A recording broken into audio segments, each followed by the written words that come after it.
They say every life has a price. On a rain-soaked frontier night in 1867, Eliza Monroe learned hers was $300. $300 for a woman who'd just given birth in chains. $300 for a mother whose child's first cries mixed with the jeers of drunken men. $300. And the quiet voice of a stranger who changed everything. This is the story of a woman sold like cattle, a cowboy who saw her humanity, and the brutal fight for freedom that followed. Stay with me until the end, hit that like button, and comment what city you're watching from so I can see how far this story travels. Because some stories deserve to be heard everywhere. The rain came down in sheets that night, turning the auction yard into a churning sea of mud and misery. Eliza Monroe could barely stand. Her legs trembled beneath her weight, and the iron shackles around her ankles bit into skin already raw and bleeding. The pain radiating from her abdomen was unlike anything she'd ever known. Worse than the lash, worse than hunger, worse than the years of degradation that had brought her to this moment. Because 2 hours ago, in the filthy holding pen behind the auction house, she had given birth. There had been no midwife, no clean water, no gentle hands to guide the child into the world. Just Eliza, alone in the darkness, biting down on a strip of leather to keep from screaming, her hands cuffed behind her back until the very last moment when the elderly woman in the adjacent pen had convinced the guard to show mercy. The baby had come in a rush of agony and blood, and Eliza had barely managed to catch her daughter before she hit the ground. Her daughter, so small, so perfect, so utterly doomed. Now, as rough hands shoved her toward the auction platform, Eliza clutched the infant to her chest with arms that could barely hold themselves up. The baby was wrapped in Eliza's torn underskirt, the only cloth available. Blood still soaked through Eliza's dress, leaving a dark trail in the mud behind her. "Get up there, girl!"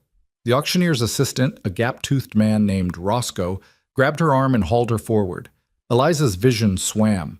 Her knees buckled, but Roscoe caught her roughly, his fingers digging into her flesh. "Don't you dare fall! Mr. Pettigrew wants premium price for you, and he ain't gonna get it if you collapse." Premium price.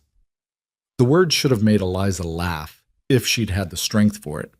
Premium price for a woman who'd been worked half to death on the Pettigrew plantation, who'd been starved and beaten and used in ways she tried desperately not to remember. Premium price for someone who might not survive the night. The platform rose before her, slick with rain, illuminated by torches that sputtered and smoked in the downpour. Beyond it, a crowd of perhaps 40 men waited, their faces shadowed beneath wide-brimmed hats and upturned collars. Eliza had been to enough auctions to know what she'd see in those faces. Calculation, greed, lust, indifference. Never compassion, never humanity. Roscoe shoved her up the steps. Eliza's foot slipped on the wet wood and she went down hard on one knee, her body instinctively curling around the baby to protect her from the impact. Pain exploded through her pelvis. A cry escaped her lips before she could stop it. The crowd laughed. "Clumsy one, ain't she?" someone called out. "Maybe she's drunk," another voice added, prompting more laughter. Eliza forced herself upright, her jaw clenched so tight her teeth ached. Don't show them weakness. Don't let them see you break. She'd learned that lesson years ago, during her first auction, when she was just 16 and still foolish enough to cry. Tears only made the men bid higher. Tears meant you were breakable, trainable, controllable. The auctioneer, a portly man with mutton chops and a voice like gravel, stepped forward and raised his hands for silence. "Gentlemen, gentlemen, we have a special offering tonight. This here is Eliza, property of Mr. Augustus Pettigrew of the Pettigrew estate, 24 years of age, healthy and strong." "She don't look strong," someone interrupted. "She looks half dead." "Temporary condition," the auctioneer countered smoothly. "As you can see, she's just produced a fine, healthy child, which proves her fertility and confirms her value as breeding stock." Breeding stock. Eliza's stomach turned. The baby stirred against her chest, making small mewing sounds. "The child ain't included in the sale," the auctioneer continued. "Mr. Pettigrew will retain ownership of the infant. However, he's willing to negotiate a separate price for those interested in keeping mother and child together." A separate price. Of course. Eliza's arms tightened around her daughter. She'd known this was coming, had known since the moment she realized she was pregnant that any child of hers would be property, would be sold, would be torn from her arms eventually. But knowing hadn't prepared her for the reality of it. Nothing could have prepared her for this. "Let's start the bidding at $100, the auctioneer announced. Silence. The rain drummed on the platform roof, a steady percussion that filled the absence of voices. The auctioneer's smile faltered. "Gentlemen, I assure you, this is a fine specimen. Once she's recovered from childbirth, She's bleeding all over your platform, Harris," a voice called out. "How do we know she ain't dying?" "She survived childbirth, didn't she? That's proof enough of her constitution." More silence. Eliza swayed on her feet, barely hearing the exchange. The world had narrowed to the small, warm weight in her arms, the rapid beating of her own heart, and the cold certainty that these were her daughter's last moments in her embrace. $50, someone finally offered, his tone bored.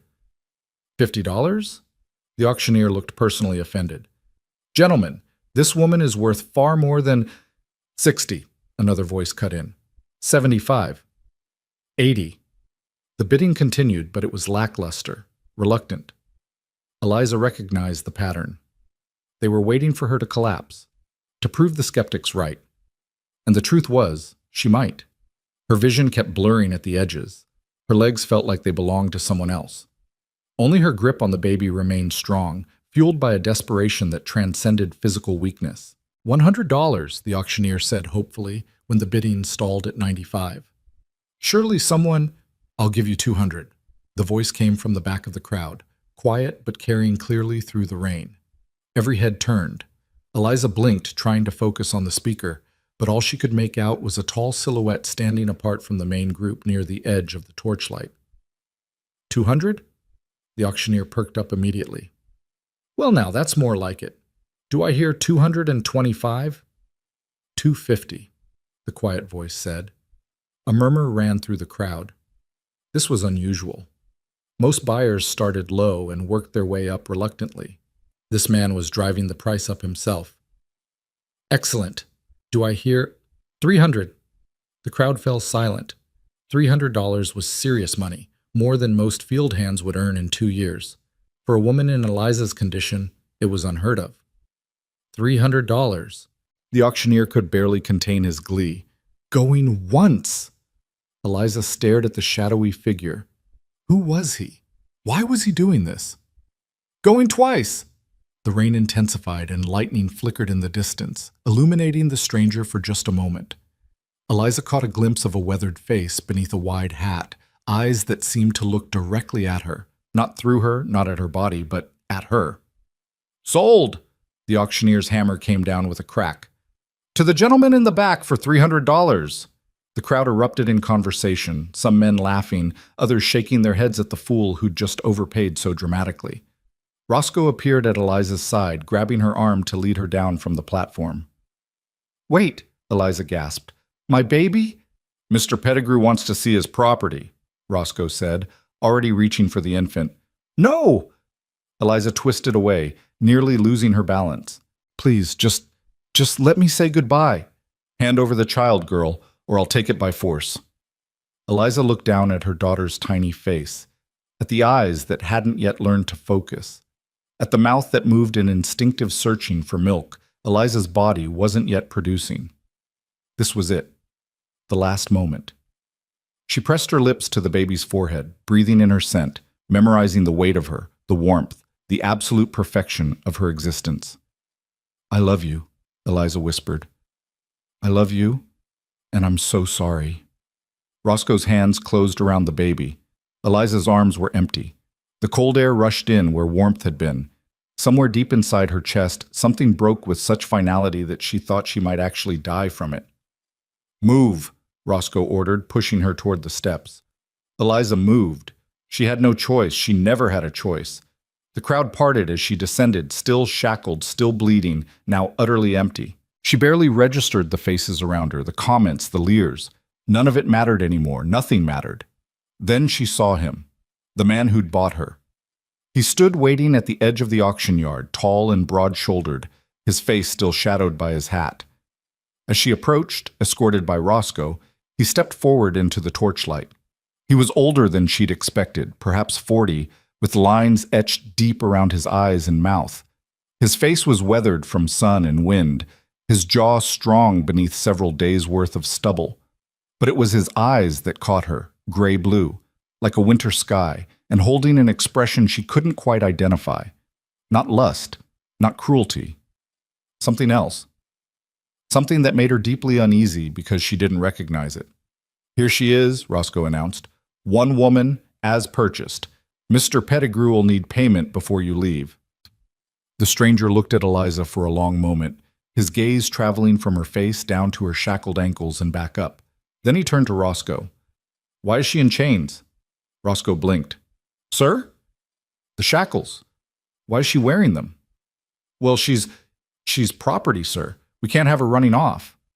I just paid $300 for her. She's my property now.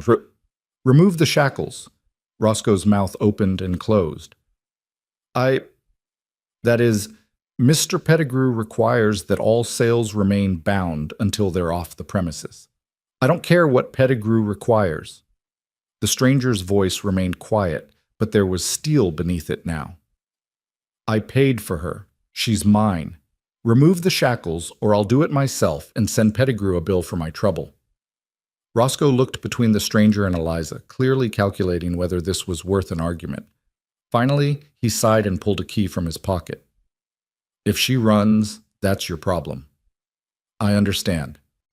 Eliza stood perfectly still as Roscoe knelt and unlocked the shackles around her ankles. The iron fell away, clanging against the ground. She'd worn those chains for 6 days, ever since Pettigrew had decided to sell her. The sudden absence of their weight made her feel like she might float away. "Wrist cuffs, too," the stranger said. Roscoe complied, muttering under his breath. When the last restraint fell away, Eliza rubbed her wrists automatically, feeling the raw skin beneath her fingers. "Come with me," the stranger said to her. Not an order, exactly, but not a request either, simply a statement. Eliza followed because she had no alternative. Her legs barely supported her weight. Each step sent fresh waves of pain through her lower body, and she could feel blood trickling down her inner thighs. She needed to lie down. She needed water. She needed her baby. But her baby was gone. The stranger led her to a covered wagon parked at the far edge of the auction yard. It was well maintained, the canvas clean and taut over the wooden frame. A pair of horses stood hitched to it, their heads lowered against the rain. "Get in the back," the stranger said, moving to the rear of the wagon and unfastening the canvas flap. Eliza hesitated. This was the moment, she thought distantly, when whatever he'd really bought her for would become clear. Men didn't pay $300 without expecting a return on their investment. But when she didn't move, he simply gestured again. "Please, you need to get out of this rain before you catch your death." Slowly, painfully, Eliza climbed into the wagon. The interior was dry and relatively clean, containing several crates and barrels, some coiled rope, and a pile of blankets. The stranger climbed in behind her, and Eliza tensed, her heart hammering. He moved past her to one of the crates and opened it, pulling out a folded piece of canvas. "Lie down," he said, spreading it over the wagon bed. "On this, it'll keep the blood from soaking into the wood." Eliza stared at him. "You need to rest," he continued, his tone matter of fact. "And I need to examine you to make sure you're not bleeding internally. I've delivered cattle and horses through difficult births. Human anatomy isn't so different." You want to examine me?" Eliza's voice came out as barely more than a whisper. "I want to make sure you're not dying," he corrected. "There's a difference." He pulled out another crate, this one containing what looked like medical supplies, clean cloth, a bottle of something clear, a needle, and thread. "I won't touch you more than necessary, and I'll explain everything I'm doing before I do it. But we need to stop that bleeding, and we need to do it now. Understood?" Eliza nodded slowly. She didn't understand any of this, but she was too exhausted and in too much pain to argue. She lowered herself onto the canvas, trying not to cry out, as her body protested the movement. The stranger, her owner, she reminded herself bitterly, moved around the wagon with practiced efficiency, lighting a small lantern that cast warm light over the interior. "I'm going to raise your skirt," he said, not looking at her face, just enough to see the source of the bleeding. Then I'm going to clean the area with this. He held up the bottle. It's going to hurt, but it'll prevent infection. True to his word, he explained each step before performing it. He was neither rough nor unnecessarily gentle, his hands impersonal and efficient. Eliza stared at the canvas ceiling, focusing on breathing through the pain as he worked. You're torn, he said after a moment. Not badly, but enough to need stitches. The bleeding is heavy but not critical. You'll survive this. Eliza said nothing. Survival had never been the question. The question was whether survival was worth it. The stranger cleaned and stitched with the same efficiency he'd shown in everything else. Eliza bit down on her lip to keep from screaming, tasting blood. When he finished, he pulled her skirt back down and covered her with a blanket. There, he said. You should rest now. We have a long journey ahead of us. Where? Eliza managed to ask. My ranch. 3 days' ride from here, up in the high country. 3 days. 3 days away from the only place that might hold her daughter. Panic surged through Eliza's exhaustion. My baby. I know, he said quietly. He moved to sit near the wagon opening, his back to her, giving her privacy. I asked about her. And? Pettigrew already sold her, to a couple heading east. They left an hour ago. The words hit Eliza like a physical blow. Already sold. Already gone. She'd known it would happen, had known from the moment of her daughter's birth, but knowing and experiencing were two different things. Did they... Eliza's voice broke. Did they seem kind? The stranger was quiet for a long moment. I don't know, he finally admitted. I'm sorry. Eliza closed her eyes, hot tears sliding down her temples into her hair. She wanted to scream, to rage, to tear the world apart with her bare hands. But she had no strength for any of it, so she just lay there, trembling, while grief consumed her from the inside out. What's your name? The stranger asked after a while. Eliza. Her voice sounded hollow. Eliza Monroe. Eliza Monroe, he repeated, as if testing the weight of it. I'm Caleb Holt. She didn't respond. What was there to say? Nice to meet you. Thank you for purchasing me. The entire situation was so absurd, so horrific, that social niceties seemed meaningless. I'm going to settle the bill with Pettigrew, Caleb said, standing. Then we'll leave. Try to rest. He dropped from the wagon and disappeared into the rain, leaving Eliza alone with her thoughts and her grief. Rest. As if rest were possible. As if she could close her eyes and not see her daughter's face. As if the absence in her arms didn't scream louder than any sound. But her body, pushed far beyond its limits, had other ideas. Despite everything, Eliza felt her eyes growing heavy. The pain medication Caleb had given her, she hadn't even noticed him administering it, was pulling her down into darkness. Her last conscious thought before sleep claimed her was a question. What kind of man pays $300 for a woman he doesn't intend to use? What? When Eliza woke, the wagon was moving. The rocking motion sent fresh waves of pain through her body, but it was bearable now, dulled by whatever medicine Caleb had given her. Pale morning light filtered through the canvas, telling her that hours had passed. The rain had stopped. She pushed herself upright slowly, biting back a groan. Every muscle in her body ached. The stitches pulled uncomfortably, and her breasts had begun to swell with milk her daughter would never drink. The thought brought fresh tears, but Eliza blinked them back. She'd cried enough. Tears changed nothing. You're awake. Eliza looked toward the front of the wagon. Caleb sat on the driver's bench, his back visible through the gap in the canvas. He hadn't turned around. How long was I asleep? Eliza asked. About 6 hours. We're maybe 20 miles from the auction yard. I wanted to put some distance between us and Pettigrew's territory before stopping. Why? Caleb was quiet for a moment, the reins loose in his hands as the horses plodded steadily forward. Because men like Pettigrew sometimes change their minds about sales, especially when they're drunk and angry. I wanted to make sure we were well clear before he had time for regrets. Eliza absorbed this. You think he might come after me? I think it's better to be cautious. She considered this, then asked the question that had haunted her brief sleep. Why did you buy me? I needed help at the ranch. There are easier ways to get help than spending $300 at an auction. Probably. So why? Caleb sighed, and for the first time, Eliza heard weariness in his voice. Because you looked like you needed someone to. The simplicity of the answer left Eliza speechless. She waited for the rest, the conditions, the expectations, the debt she would now owe. But Caleb said nothing more, just kept his attention on the road ahead. Finally, Eliza spoke again. What do you expect from me? Expect? You paid $300. That's a lot of money. You must want something in return.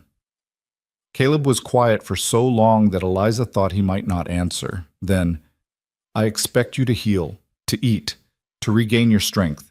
After that, if you're willing, I could use help with the household tasks and maybe the garden. I'm not much for cooking or cleaning, and the ranch has gotten away from me in those areas. But that's optional. If you'd rather not, I won't force you. Optional, Eliza repeated flatly. Nothing is optional when you're property. You're not property. You own me. By law, I'm property. Law and morality aren't always the same thing. Caleb's voice hardened slightly. I don't believe in slavery, Eliza. I never have. What I did last night, buying you, it goes against everything I stand for. But I couldn't walk away and leave you there. So you bought me to, what? Free me? Eventually, yes. But freedom papers take time to process, especially out here on the frontier. And in the meantime, you need somewhere safe to recover. My ranch can be that place. No strings attached. Eliza wanted to believe him. She wanted it so badly that it terrified her, because hope was the cruelest thing you could give someone who'd learned to live without it. I don't believe you, she said. I don't blame you. Caleb shifted on the bench. I wouldn't believe me either, in your position. All I can do is show you through my actions. Time will prove whether I'm telling the truth. The wagon rolled on, wheels creaking, horses snorting occasionally. Eliza lay back down, staring at the canvas ceiling, trying to reconcile the impossible situation she'd found herself in. Can I ask you something? She said after a while. Of course. At the auction, you bid against yourself. You drove the price up when no one else was bidding. Why? Caleb chuckled, a dry sound. I was angry. Those men were talking about you like you were livestock, making jokes while you stood there bleeding and holding your newborn. I wanted to make them see, to make everyone see, that you were worth more than their contempt. So I paid more than you were worth on paper, to prove a point. What point? That human dignity isn't measured in dollars. Eliza closed her eyes, overwhelmed by the strangeness of it all. This man, this stranger, had spent a fortune to buy her freedom in the name of dignity. It made no sense. People didn't do things like that. There had to be an angle, a hidden purpose. But as the hours passed and Caleb made no move toward her, no demands, no hints of expectation, Eliza began to wonder if perhaps, impossibly, he might actually mean what he said. They stopped at midday to rest the horses. Caleb helped Eliza from the wagon with careful, impersonal hands, then busied himself with tending to the animals while she saw to her personal needs in the privacy of some bushes. Her body protested every movement, but the pain was manageable now, a constant ache rather than the searing agony of the previous night. When she returned to the wagon, Caleb had laid out a simple meal: bread, cheese, dried meat, and water from a canteen. Eat, he said simply, then moved away to give her space. Eliza ate mechanically, tasting nothing. The food sat heavy in her stomach, but she forced it down anyway. She needed to maintain her strength, needed to be ready for whatever came next. After the meal, they continued on. The landscape gradually changed from flat prairie to rolling hills, the vegetation becoming denser. Caleb pointed out landmarks occasionally, a distinctive rock formation, a creek that flooded every spring, the ruins of an abandoned homestead. Eliza listened but said little, conserving her energy. As evening approached, Caleb guided the wagon off the main road onto a smaller trail that wound through a stand of cottonwood trees. We'll camp here tonight, he said. There's a stream nearby where you can wash if you'd like. The thought of washing away the dried blood and filth was almost overwhelming in its appeal. Eliza nodded. Caleb set up a simple camp with practiced efficiency.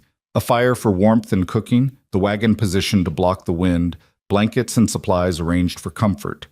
He showed Eliza the path to the stream, handed her a bar of soap and a clean shirt from his pack, then retreated to the opposite side of camp to tend the horses.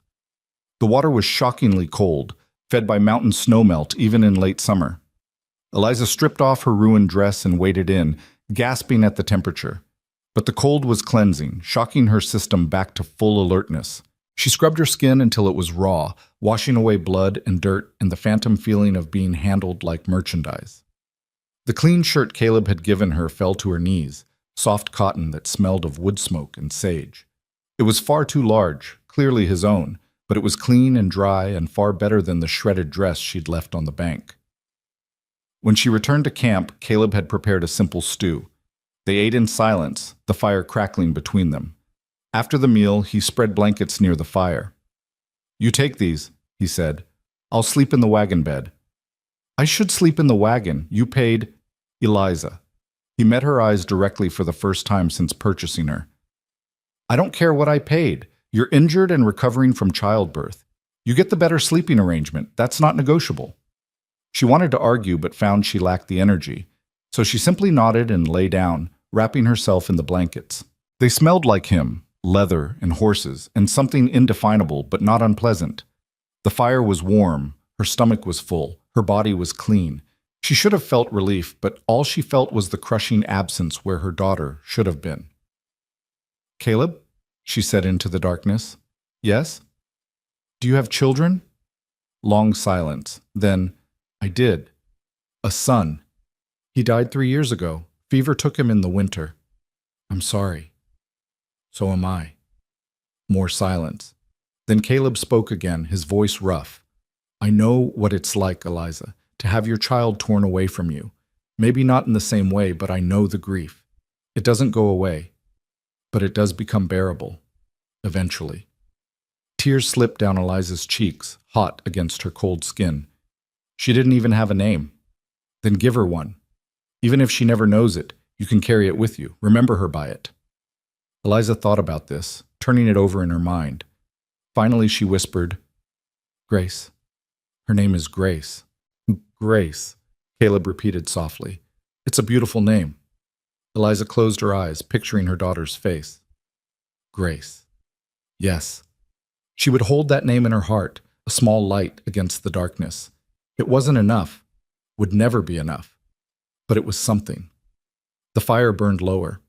The stars emerged overhead, brilliant and indifferent, and somewhere between grief and exhaustion, Eliza finally slept. A deep, dreamless sleep that carried her through the night into whatever tomorrow might bring. When she woke, sunlight was streaming through the trees, and Caleb was already breaking camp. He looked up at her stirring and offered a slight nod. "Morning. How are you feeling?" Eliza took inventory of her body. Sore, yes. Tender in places. But stronger than yesterday. "Better. Good.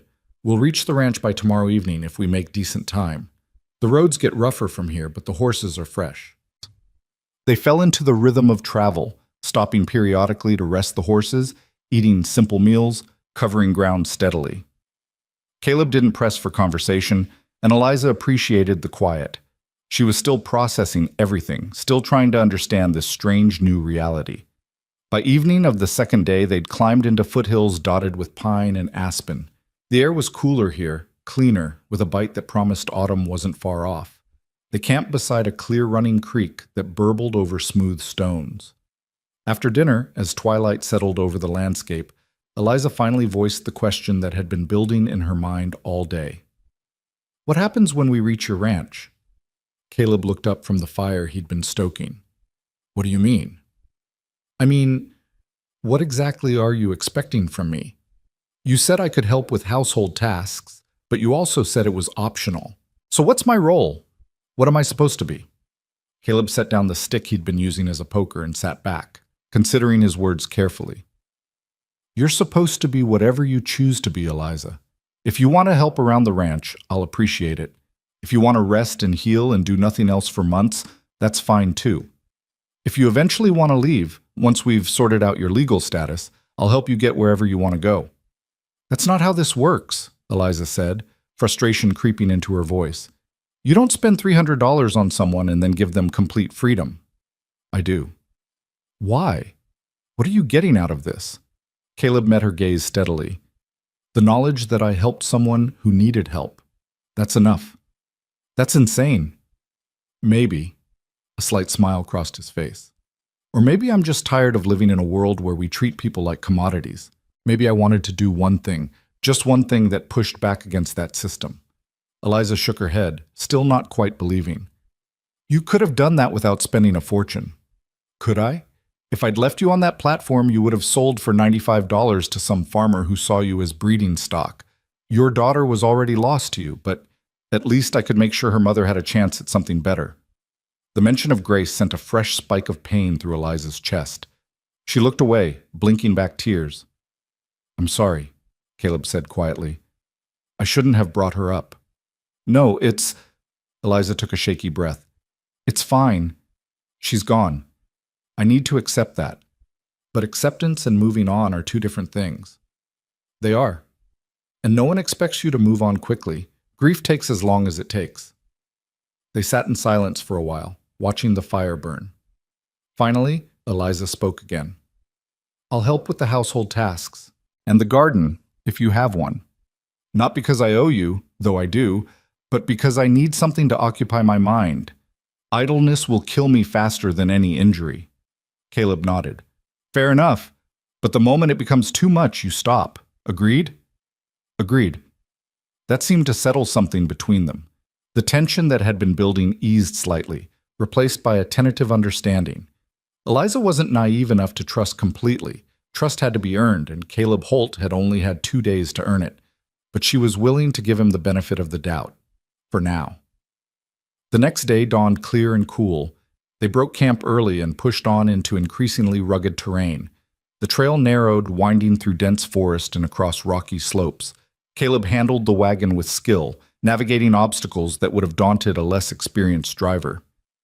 Around mid-afternoon, they crested a ridge, and Caleb pulled the horses to a stop. There, he said, pointing. Eliza followed his gaze and saw, nestled in a broad valley below, a ranch. It was modest but well-maintained. A sturdy-looking house, a barn, several outbuildings, and extensive fencing that enclosed pastures dotted with cattle. Smoke rose from the house's chimney, a thin trail against the blue sky. Home, Caleb said simply. Home. The word felt foreign to Eliza. She'd never had a home, not really, just places she'd been kept, places she'd worked, places she'd survived. Could this place be different? They descended into the valley as the sun began its slide toward the western peaks. By the time they reached the ranch house, long shadows stretched across the yard. Caleb helped Eliza down from the wagon, and she stood for a moment, taking it all in. The house was larger than it had appeared from the ridge, 2 stories, with a wide porch wrapping around the front. The barn was substantial, clearly built to withstand harsh winters. Everything spoke of care and attention, of a man who took pride in his work. Let me show you inside, Caleb said, carrying her small bundle of belongings, which consisted only of the clean shirt and a few items he'd bought for her at a trading post they'd passed. The interior of the house was clean but Spartan. A main room served as kitchen and living area, with a large stone fireplace dominating one wall. Sturdy furniture, a table, chairs, a rocking chair, occupied the space. Doors led to other rooms, and a staircase climbed to the second floor. There are 3 bedrooms upstairs, Caleb said. You can take your pick of the 2 smaller ones. My room is the one at the end of the hall. The door stays closed, and you're welcome to do the same with yours. Eliza nodded, looking around.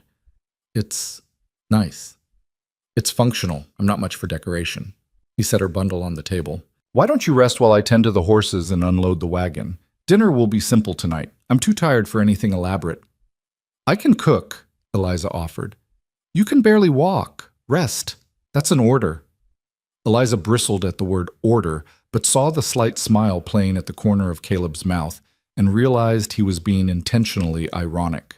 An order to rest. It was absurd enough to be almost funny. Fine, she said, but tomorrow I start earning my keep.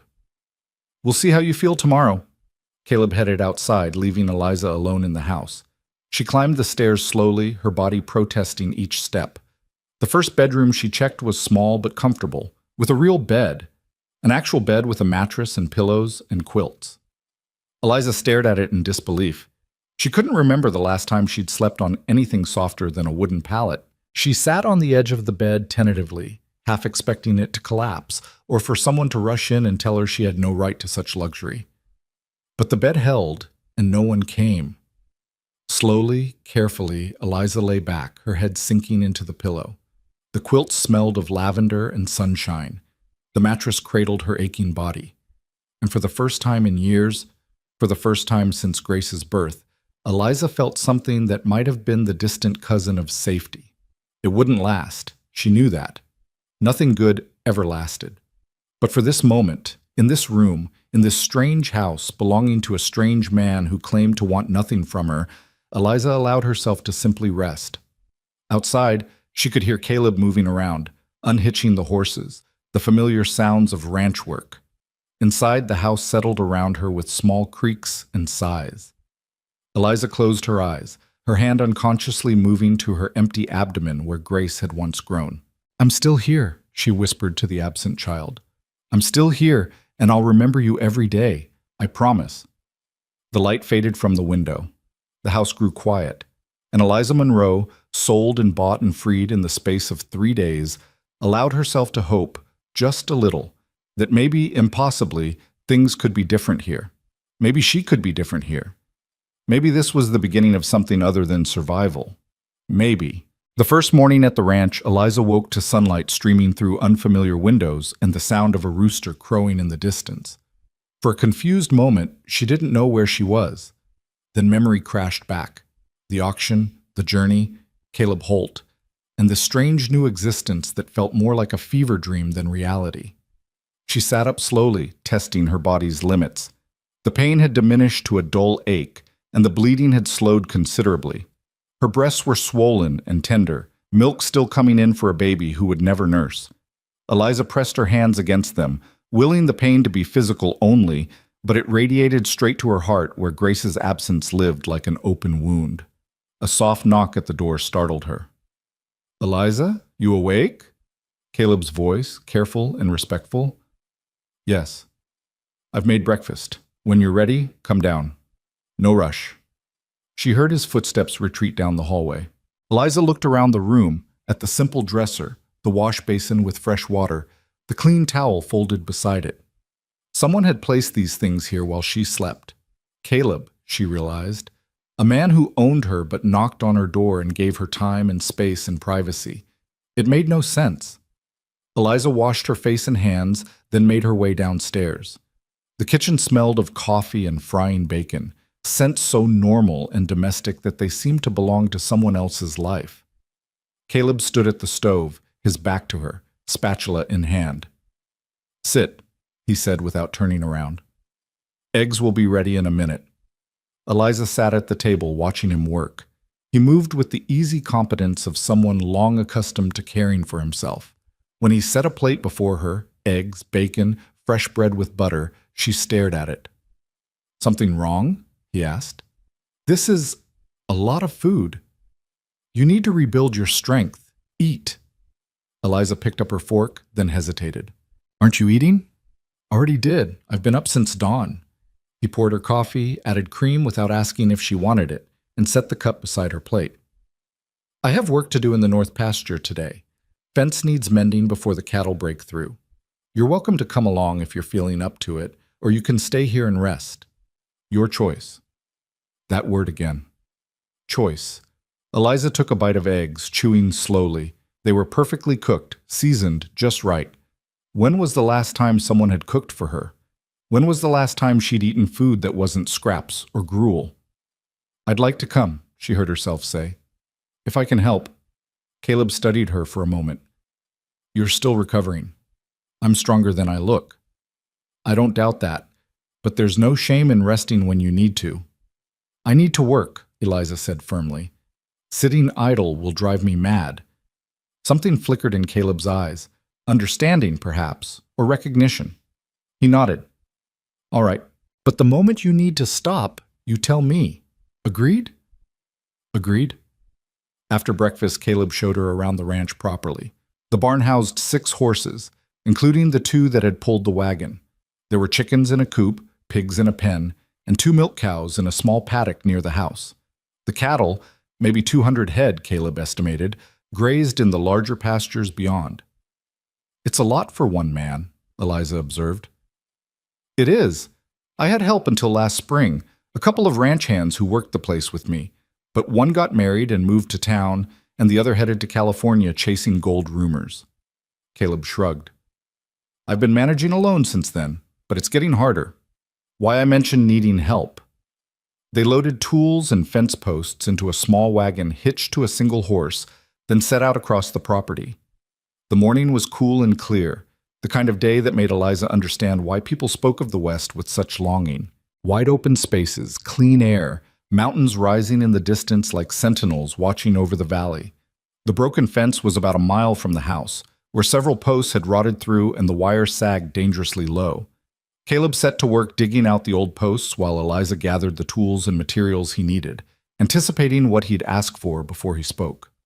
They fell into an easy rhythm, and Eliza found herself relaxing despite her wariness. "You've done this before," Caleb commented as she handed him the post-hole digger at exactly the right moment. "Farm work, mostly. I was raised on a plantation in Missouri before—" She trailed off, not wanting to finish that sentence. "Before you were sold." "Yes." Caleb drove a new post into the ground with strong, steady strikes. "How old were you?" 16. My mother died of fever and the plantation owner sold off anyone who wasn't directly profitable. I ended up in a textile mill in Tennessee for 2 years, then a household in Arkansas, then—" She shrugged. "Pettigrew bought me 3 years ago, said he needed workers for his fields." "And the father of your child?" Eliza's hand stilled on the wire she was uncoiling. "There was no father, not in any way that matters." Caleb looked at her sharply, reading the truth in her careful non-answer. His jaw tightened, but he only said, "I'm sorry." They worked in silence for a while.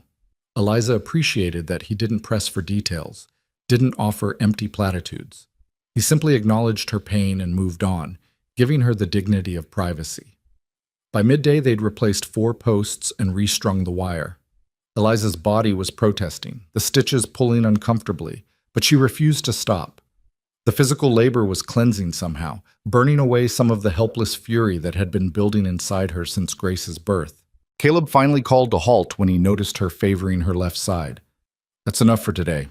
We'll finish the rest tomorrow." "I can keep going." "I know you can, but you shouldn't." He started packing up the tools. "Besides, I'm hungry. Let's head back." Lunch was simple: cold meat, cheese, bread, and apples from the cellar. They ate on the porch, watching the cattle graze in the distance. Eliza found herself studying Caleb when he wasn't looking, trying to understand this man who defied everything she'd learned about how the world worked. "Can I ask you something?" she said finally. "Of course." "Why do you live out here alone? A man like you, with property and means. You could have a wife, a family." Caleb was quiet for a long moment, his gaze distant. "I did have a family. My wife Sarah and our son Thomas. We built this ranch together, planned to raise him here, maybe have more children." He paused, his voice roughening. "Sarah died giving birth to our second child. The baby didn't survive either. Thomas was only 5. And then 3 years ago, fever took him too, like I told you before. After that—" He shrugged. "I couldn't seem to move forward. Couldn't imagine bringing someone new into this house, into the life Sarah and I had built. So I stayed alone." Eliza absorbed this, understanding now some of what drove him. "I'm sorry for your losses." "And I'm sorry for yours." He met her eyes. "We're both survivors, Eliza. Both trying to figure out how to keep living when the people we love are gone." The observation struck too close to the bone. Eliza looked away, blinking back unexpected tears. "Grace isn't dead." "No, but she's lost to you, which is its own kind of grief." "Do you think—" Eliza's voice caught. "Do you think I'll ever see her again?" Caleb was quiet, and she appreciated that he didn't offer false hope. "I don't know. The frontier is vast, and people move around constantly. But I'll tell you this. If there's ever any way to find her, any trail to follow, I'll help you follow it. That's a promise." Eliza nodded, not trusting herself to speak. They sat in silence for a while, two people bound by loss, watching the afternoon shadows lengthen across the valley. The days that followed established a pattern. Eliza woke early, helped Caleb with breakfast, then worked alongside him on ranch tasks. She fed chickens, collected eggs, milked cows, weeded the sadly neglected vegetable garden behind the house. She cleaned and cooked and mended, throwing herself into domestic tasks with an intensity that kept the grief at bay during daylight hours. Caleb never demanded her help, never expected it, which somehow made Eliza want to give it more freely. He treated her like a partner rather than property, asking her opinion on ranch decisions, listening when she spoke, respecting her boundaries. When she needed space, he gave it. When she needed company, he provided it without being asked. It was disturbing how quickly Eliza began to rely on this routine, this strange domestic normalcy. She kept waiting for the other shoe to drop, for Caleb to reveal his true intentions, but days turned into weeks and nothing changed. He remained respectful, kind, and utterly committed to treating her as a free person despite the legal reality. One evening, about 3 weeks after her arrival, Eliza was washing dishes when Caleb came in from the barn carrying a wooden box. "I have something for you," he said, setting the box on the table. Eliza dried her hands, eyeing it warily. "What is it?" "Open it and see." She lifted the lid carefully. Inside were fabric, thread, needles, and several spools of ribbon in different colors. Sewing supplies, enough to make several garments. "You've been wearing my shirt this whole time," Caleb said. "Figured you might want something that actually fits.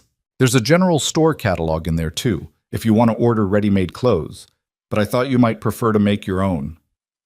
Eliza stared at the supplies, emotion welling up in her throat. It was such a simple thing, such a basic kindness, but it unmade her completely. She pressed her hand to her mouth, trying to hold back tears. "Eliza, what's wrong?" "Nothing," she managed.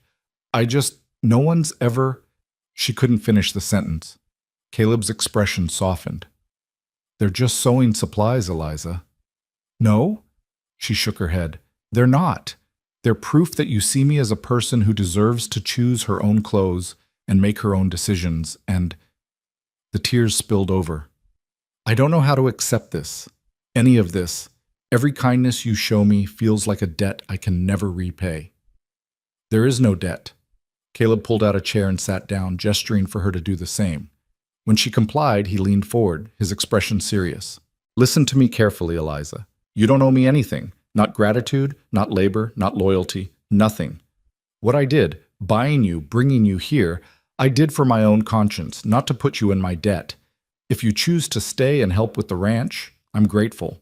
If you choose to leave once the freedom papers come through, I'll help you go. Either way, you're free. Do you understand?" "I want to understand," Eliza said quietly. "But it's hard to believe. My whole life, every kindness has come with a price. Every gift has been a chain in disguise. Not this time." They sat in silence, the evening light fading through the windows. Finally, Eliza reached out and touched the fabric in the box, feeling its texture. "Thank you," she said softly. "For the supplies. For everything." Caleb nodded, standing. "You're welcome. Now, I'm going to check on the horses one more time before bed. Take your time looking through that." After he left, Eliza pulled out the fabric, a practical calico print in deep blue, soft cotton in cream, and heavier material for work dresses. There was even a length of fine lawn that could be made into undergarments. Caleb had thought of everything, which meant he'd paid attention to what she needed. The realization was both touching and unsettling. That night, Eliza lay awake in her bed, listening to the house settle around her. Down the hall, she could hear Caleb moving around in his room, the floorboards creaking under his weight. She thought about what he'd said, about there being no debt. Could it really be that simple? Could she truly be free here? Free to choose? Free to leave if she wanted? The problem was, she was starting to realize she didn't want to leave. Not yet. Maybe not ever. And that terrified her more than anything else. The next day brought an unexpected visitor. Eliza was working in the garden when she heard hoofbeats approaching. She looked up to see a rider cresting the hill, A man in his 50s with silver hair and a marshal's badge glinting on his chest. Eliza's blood ran cold. Lawmen meant trouble. They always did. Caleb emerged from the barn, wiping his hands on his pants. Marshal Dawson, this is a surprise. Holt! The marshal dismounted, his eyes scanning the property before landing on Eliza. Heard you made an interesting purchase a few weeks back. Wanted to see for myself. News travels fast. It does when you spend $300 at a frontier auction. Dawson's gaze remained fixed on Eliza. That her? Eliza stood frozen, her hands clenching in the folds of her borrowed shirt. This was it. This was where Caleb's true intentions would be revealed. The lawman would take her back, or Caleb would assert his ownership, or, her name is Eliza Monroe, Caleb said calmly. And yes, she's staying here while we process her freedom papers. Dawson's eyebrows rose. Freedom papers? Holt, you do know that slavery is still legal in these territories? I'm aware. I'm also aware that I have the right to free anyone I own, provided the paperwork is properly filed. Which can take months, years even. Then it takes years. Caleb's voice hardened.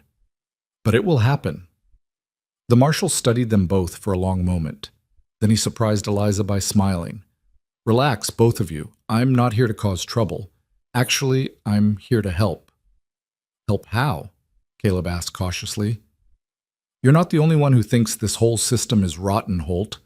I've been looking for ways to speed up the manumission process for cases like this, and I think I found one. He pulled a folded document from his saddlebag. This is a territorial exemption form.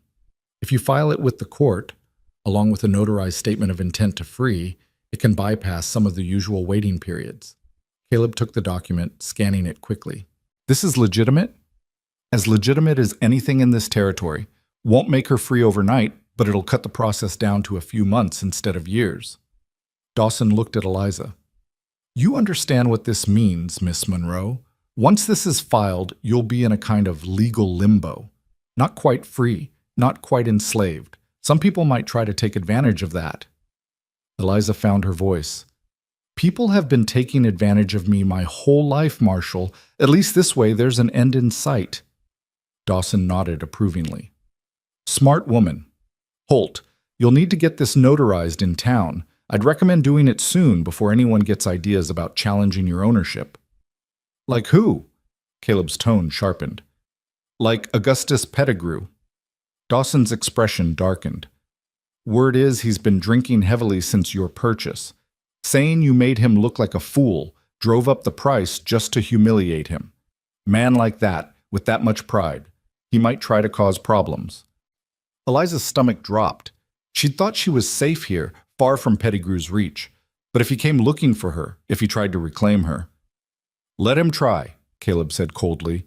I have a bill of sale, properly witnessed and recorded. He has no legal claim. Legal claim and actual claim are two different things on the frontier, Holt. You know that as well as I do. Dawson mounted his horse.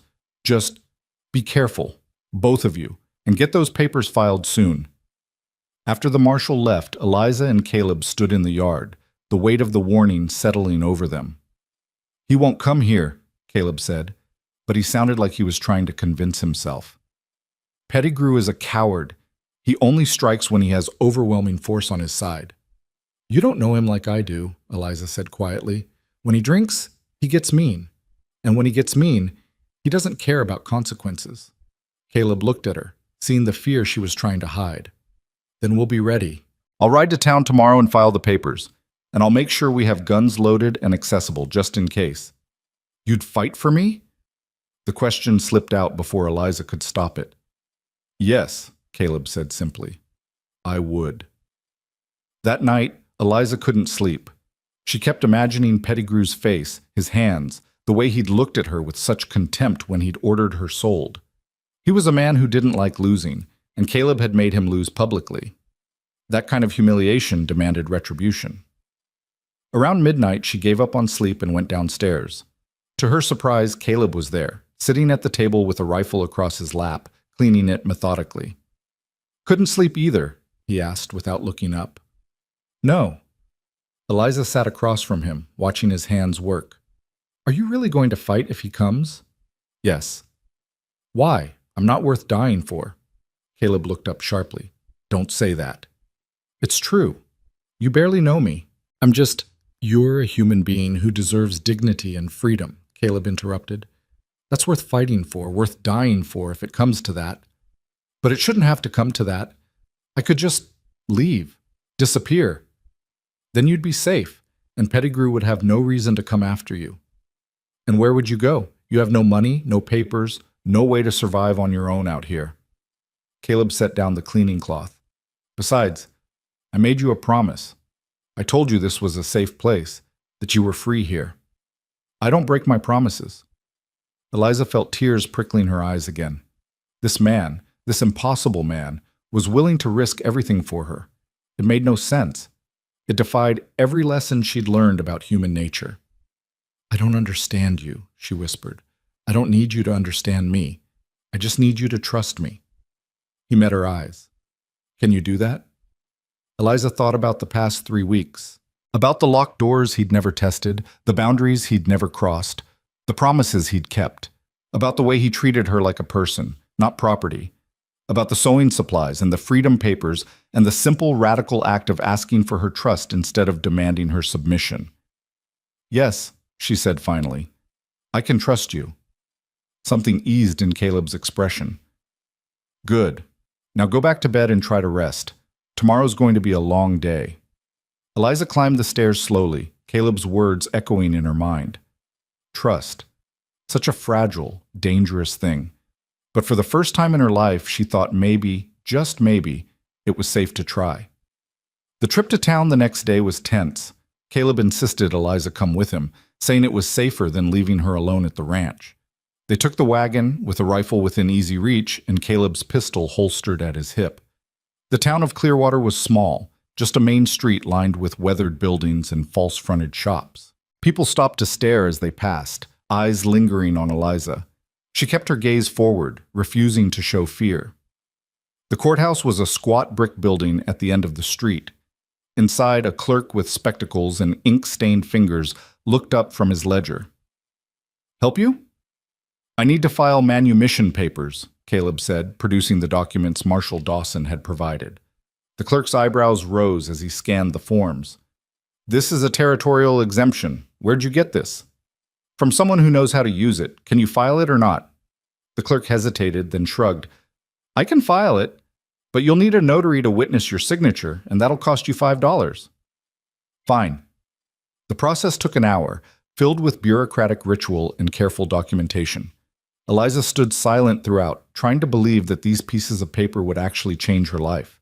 When the clerk finally stamped the final document and handed Caleb a receipt, Eliza felt something shift inside her. Not freedom, not yet, but the possibility of it. As they left the courthouse, a voice called out from across the street, Well, well, if it ain't the high-minded Mr. Holt. Eliza's blood turned to ice. She knew that voice. A man detached himself from the shadows of a saloon doorway. He was in his 40s, with a florid face and the thick build of someone who'd lived well at others' expense. Augustus Pettigrew. Caleb's hand moved to his pistol. Pettigrew. Heard you were in town. Thought I'd come say hello. Pettigrew's eyes slid to Eliza, and his smile turned cruel. And to see my former property. Looking well, girl. Ranch life agrees with you. She's not your property anymore, Caleb said flatly. No, she's yours for now. Pettigrew sauntered closer, reeking of whiskey even at this early hour. But I've been thinking. That sale might not have been entirely legal. I was drunk, you see. Couldn't have been thinking clearly when I accepted your bid. You were sober enough to take my money. Details. Pettigrew waved a hand dismissively. Point is, I'm considering challenging the sale. Getting my property back. The sale is recorded and legal. You have no grounds. Maybe, maybe not. Frontier law is flexible, Holt, especially when the right people are persuaded. Pettigrew's smile widened. How much did you really pay for her? $300? I'll give you $400 to sell her back to me. Right now. That's a $100 profit for a few weeks' use. Eliza's hands clenched into fists. Use, as if that's all she'd been doing here. She's not for sale, Caleb said, his voice dangerously quiet. Everything's for sale. Name your price. There is no price. She's a human being, not livestock. Pettigrew laughed, a harsh sound that drew attention from passers-by. Human being? She's a slave, Holt. Property.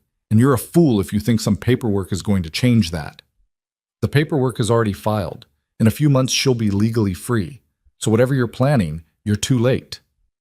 The smile dropped from Pettigrew's face, replaced by cold rage. You think you're better than me?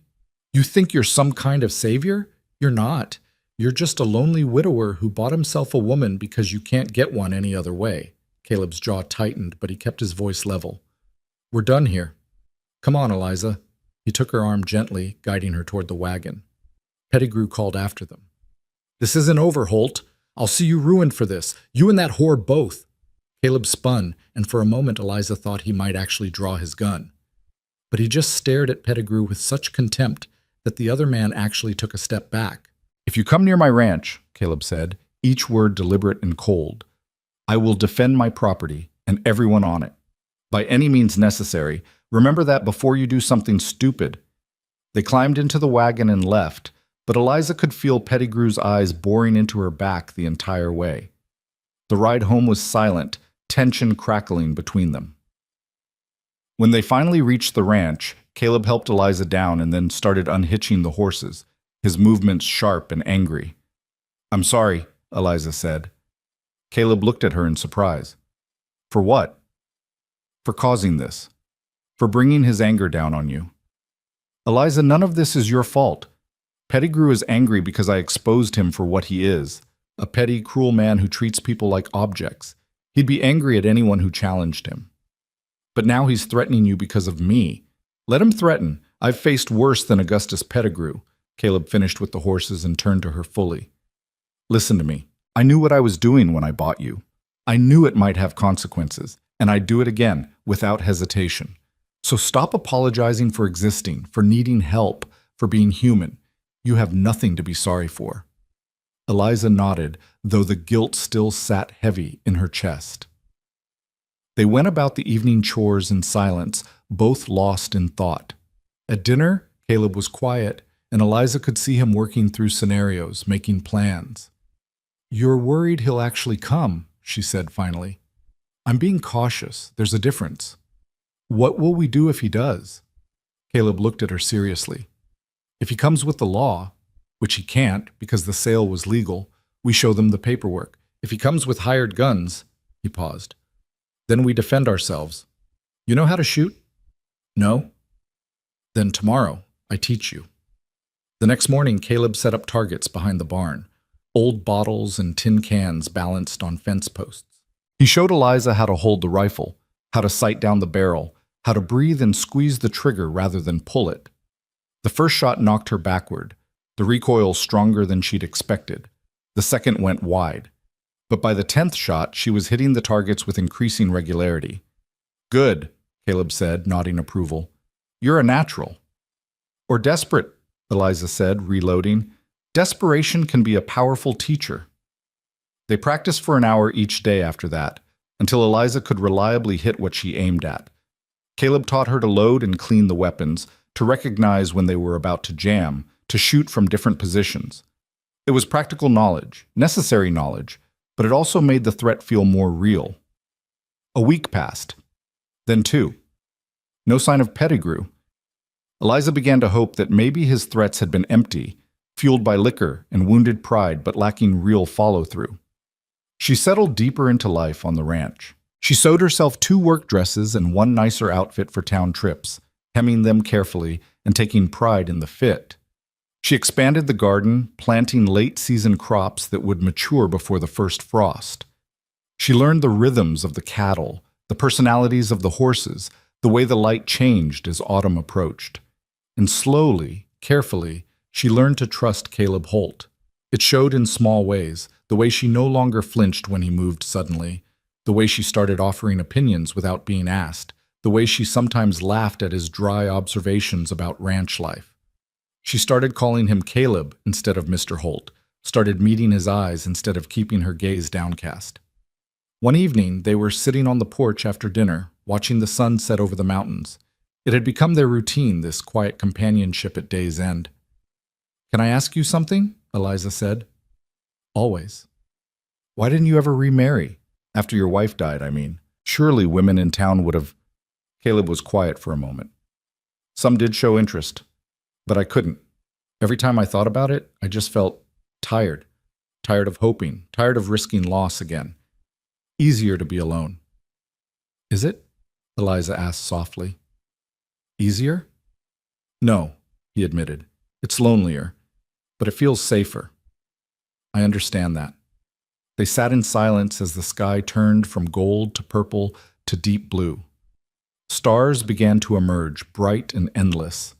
Eliza, Caleb said eventually, I want you to know that whatever happens, whether Pettigrew comes or not, whether the Freedom Papers process quickly or slowly, you have a place here, for as long as you want it. As what? The question escaped before Eliza could stop it. As your employee, your what? As yourself. As Eliza Monroe, who happens to live here and help with the ranch. He looked at her seriously. I'm not asking for anything more than what we have now. I just want you to know that this is your home, if you choose it to be. Home. That word again. Eliza felt it settling into her bones, taking root despite her fear. Thank you, she whispered. Caleb nodded, returning his gaze to the darkening sky. And Eliza allowed herself to believe just a little more that maybe freedom could be more than a legal status. Maybe it could be this: a porch, a sunset, a man who asked for nothing but gave everything, and the slow, terrifying, wonderful possibility of choosing her own life. The peace lasted exactly 3 more days. Then, on a clear autumn morning, 4 riders appeared on the ridge overlooking the ranch. Eliza saw them first. She was hanging laundry when something made her look up, some instinct honed by years of watching for danger. The rider sat motionless, silhouetted against the bright sky, clearly watching the ranch. Her blood ran cold. Caleb! She dropped the sheet she'd been hanging and ran toward the barn where he was working. Caleb, there are men on the ridge! He emerged immediately, his face hardening when he saw the riders. Get in the house. Now! But now, Eliza. Load the rifles and stay away from the windows. Eliza ran. Her hand shook as she loaded the weapons, the lessons Caleb had taught her coming back through sheer muscle memory. She positioned herself where she could see the yard but remain concealed, watching through a gap in the curtains. The riders descended slowly, deliberately, taking their time. As they drew closer, Eliza's worst fears were confirmed. Augustus Pettigrew rode at their head, flanked by 3 rough-looking men who had the unmistakable air of hired guns. Caleb stood in the yard, unarmed but utterly still, watching them approach. When they were about 20 feet away, he raised his hand. That's close enough, Pettigrew. The riders stopped. Pettigrew smiled, but it didn't reach his eyes. Holt, we need to talk. We have nothing to discuss. I disagree. See, I've been thinking about our last conversation, about my property, and I've decided I want her back. She's not your property. I showed you the papers. Papers can burn, sales can be contested. Pettigrew's voice hardened. One way or another, I'm leaving here with what's mine. Inside the house, Eliza's grip tightened on the rifle. This was it. The moment she'd been dreading, the moment when the illusion of safety shattered and revealed the truth underneath, that she would never truly be free, that men like Pettigrew always won in the end. But then Caleb spoke, his voice carrying clearly across the yard. You can try, but you'll have to go through me first. And I promise you, Pettigrew, that won't end well for anyone. The confrontation had begun, and Eliza knew with absolute certainty that before it ended, blood would be spilled. The only question was whose. Pettigrew's smile widened into something cruel and predatory. Big words from a man who's outnumbered 4-1. You really want to die over a slave, Holt? She's not a slave. Not anymore. Caleb's voice remained steady, but Eliza could see the tension in his shoulders, the way his hand hovered near his hip where his pistol should have been. And if you're planning violence, you should know the marshal's been informed of your threats. Anything happens to me or Eliza, he'll know exactly where to look. Dawson? Pettigrew laughed. That old man talks a good game, but he's got no real authority out here. This is frontier country, Holt. Justice belongs to whoever's got the most guns. One of the hired men shifted in his saddle, and Eliza caught the glint of sunlight on metal. They were all armed, she realized. Rifles, pistols, probably knives, too. Caleb had nothing visible, standing there in the yard like he was waiting for neighbors to arrive for Sunday dinner, instead of facing down men who meant him harm. "Last chance," Pettigrew said, his voice hardening. "Send the girl out, and we'll leave peacefully. Otherwise, things are going to get unpleasant." Inside the house, Eliza's heart hammered against her ribs. Every instinct screamed at her to run, to hide, to make herself small and invisible like she'd learned to do over years of survival. But something else stirred beneath the fear, something hot and fierce and absolutely done with running. She thought of Grace, sold and lost before Eliza could even fight for her. She thought of every indignity, every violation, every moment she'd been forced to accept because resistance meant death. She thought of the past weeks at the ranch, of Caleb's quiet respect, of the possibility of freedom, of the person she was beginning to remember she could be. And she made a choice. Eliza stood, rifle in hand, and moved to the window. She didn't hide anymore. She stood fully visible, the barrel resting against the window frame, aimed directly at Pettigrew's chest. "She's not going anywhere," Eliza called out, her voice steady despite the fear. "And if you try to take me, I'll put a bullet through you myself." Every head turned toward the house. Pettigrew's face darkened with rage.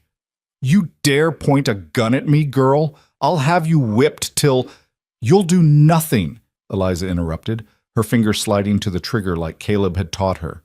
"Because I'm not your property anymore. I'm not anyone's property, and I'm done being afraid of men like you." Caleb's voice cut through the tension. "You heard her. Now get off my land before this escalates." Pettigrew's hand moved to his pistol. "You're making a serious mistake, Holt." "No, you are." For a long, terrible moment, nobody moved. The morning sun beat down on the yard, birds sang obliviously in the nearby trees, and 5 people stood locked in a tableau of violence waiting to erupt. Eliza's finger trembled on the trigger. She'd never shot at a person before, had barely gotten comfortable shooting at targets.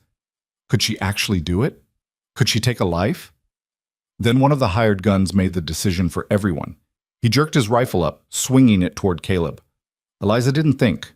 She just reacted. The rifle kicked against her shoulder as she squeezed the trigger, the report deafening in the morning air. The hired gun's horse reared, and the man grabbed for his saddle, his shot going wild into the dirt. "Move!" Caleb shouted, diving behind a water trough as the yard exploded into chaos. Guns fired in rapid succession. Wood splintered around Eliza as she ducked below the window, her hands shaking as she worked to reload. She'd hit the man's horse, not him. Whether by accident or some unconscious mercy, she wasn't sure. But she'd fired, and that changed everything. Outside, Caleb had somehow reached the barn. Eliza saw him emerge with a rifle, using the corner for cover as he returned fire. One of Pettigrew's men cried out and slumped in his saddle, clutching his arm. The horses were panicking now, wheeling and stamping, turning the yard into a maelstrom of dust and confusion. "Get her!" Pettigrew roared, pointing at the house. "Burn them out if you have to!" 2 of the men dismounted, using their horses as shields as they advanced on the house. Eliza's breath came in short gasps. They were coming for her. They were actually coming. She forced her hand steady and raised the rifle again, sighting down the barrel at the nearest man. He was young, maybe 25, with a scraggly beard and mean eyes. He didn't look afraid. He looked excited. Eliza fired. The shot caught him in the shoulder, spinning him around. He dropped his rifle, cursing viciously. "That's enough!" The second man raised his hands, backing away from his wounded companion. "I didn't sign up for this. Woman's a dead shot." Caleb's voice rang out from the barn. "Smart man! Now get your friend and ride out while you still can." But Pettigrew wasn't done. Red-faced and trembling with rage, he spurred his horse forward, pistol raised. "I'll kill you myself, you self-righteous bastard!" Time seemed to slow. Eliza saw Pettigrew's finger tightening on the trigger, saw the barrel swinging toward Caleb, saw the moment when everything could end. Without thinking, without hesitation, she aimed and fired. The bullet struck Pettigrew's gun hand. His pistol flew from his grip and he howled in pain, blood streaming from his shattered fingers. His horse bolted, nearly throwing him as it galloped in a panicked circle. Caleb stepped out from cover, his rifle trained on the remaining men. Next person who moves gets more than a flesh wound. Drop your weapons. Now. The uninjured gunman complied immediately, his hands shaking as he tossed his pistol and rifle to the ground. The one Eliza had shot in the shoulder did the same, his face pale from shock and pain. Pettigrew clung to his saddle one-handed, his ruined hand cradled against his chest, his face twisted in agony and fury. "You'll pay for this," he gasped. "Both of you. I'll see you hang." "For defending my own property from armed intruders?" Caleb's voice was ice cold. "I don't think so. Now get off my land, all of you. And if I ever see you near this ranch again, Pettigrew, I won't aim for your hand." The hired men needed no further encouragement. They scrambled onto their horses and rode out, the wounded man swaying dangerously in his saddle. Pettigrew followed more slowly, his face gray with pain and shock, but his eyes burned with a hatred that promised this wasn't over. As the sound of hoofbeats faded, silence settled over the ranch like a physical weight. Smoke drifted from the barrel of Eliza's rifle. Her hands were shaking so badly now that she had to set the weapon down before she dropped it. "Eliza?" Caleb's voice closer now. He was at the door. "Can I come in?" She nodded, then realized he couldn't see her. "Yes." He entered slowly, his rifle still in hand, his eyes scanning the room for threats before settling on her. "Are you hurt?" "No. You?" "I'm fine." He set his rifle down and moved toward her carefully, like she was a spooked horse. "That was... Eliza, what you did out there." "I shot him." The words came out flat, disconnected. "I shot Pettigrew. I shot his man. The reality crashed over her like a wave. She'd fired at human beings. She'd drawn blood. She'd done exactly what Pettigrew had always wanted to turn her into. Violent, dangerous, a threat to be controlled. Her legs gave out, and she sank to the floor, the rifle clattering beside her. Caleb was there immediately, kneeling in front of her but not touching, giving her space. "Hey, look at me. Eliza, look at me." She forced her eyes to his face. "You defended yourself," he said firmly. "You defended both of us. That's not wrong. That's not something to be ashamed of." "I could have killed him." "But you didn't. You aimed for his hand, not his heart. Even in the middle of chaos, you chose mercy." Caleb's voice softened. "That takes more courage than killing, Eliza. More strength. You did the right thing." "I don't feel strong. I feel..." She couldn't finish the sentence, couldn't articulate the storm of emotions tearing through her, fear, rage, triumph, guilt, all tangled together into something overwhelming. "Come on." Caleb stood and offered his hand. "Let's get you sitting properly. You're shaking." Eliza let him help her to a chair. Her whole body was trembling now, adrenaline draining away and leaving weakness in its wake. Caleb brought her water and she drank mechanically, tasting nothing. "Will he come back?" she asked finally. Caleb was quiet for a moment. "Eventually, maybe, but not today, and probably not with guns. We hurt his pride badly, Eliza. Made him look weak in front of his hired men. He'll want revenge, but he'll be more careful about how he seeks it." "What do we do?" "We stay alert. We keep the weapons loaded.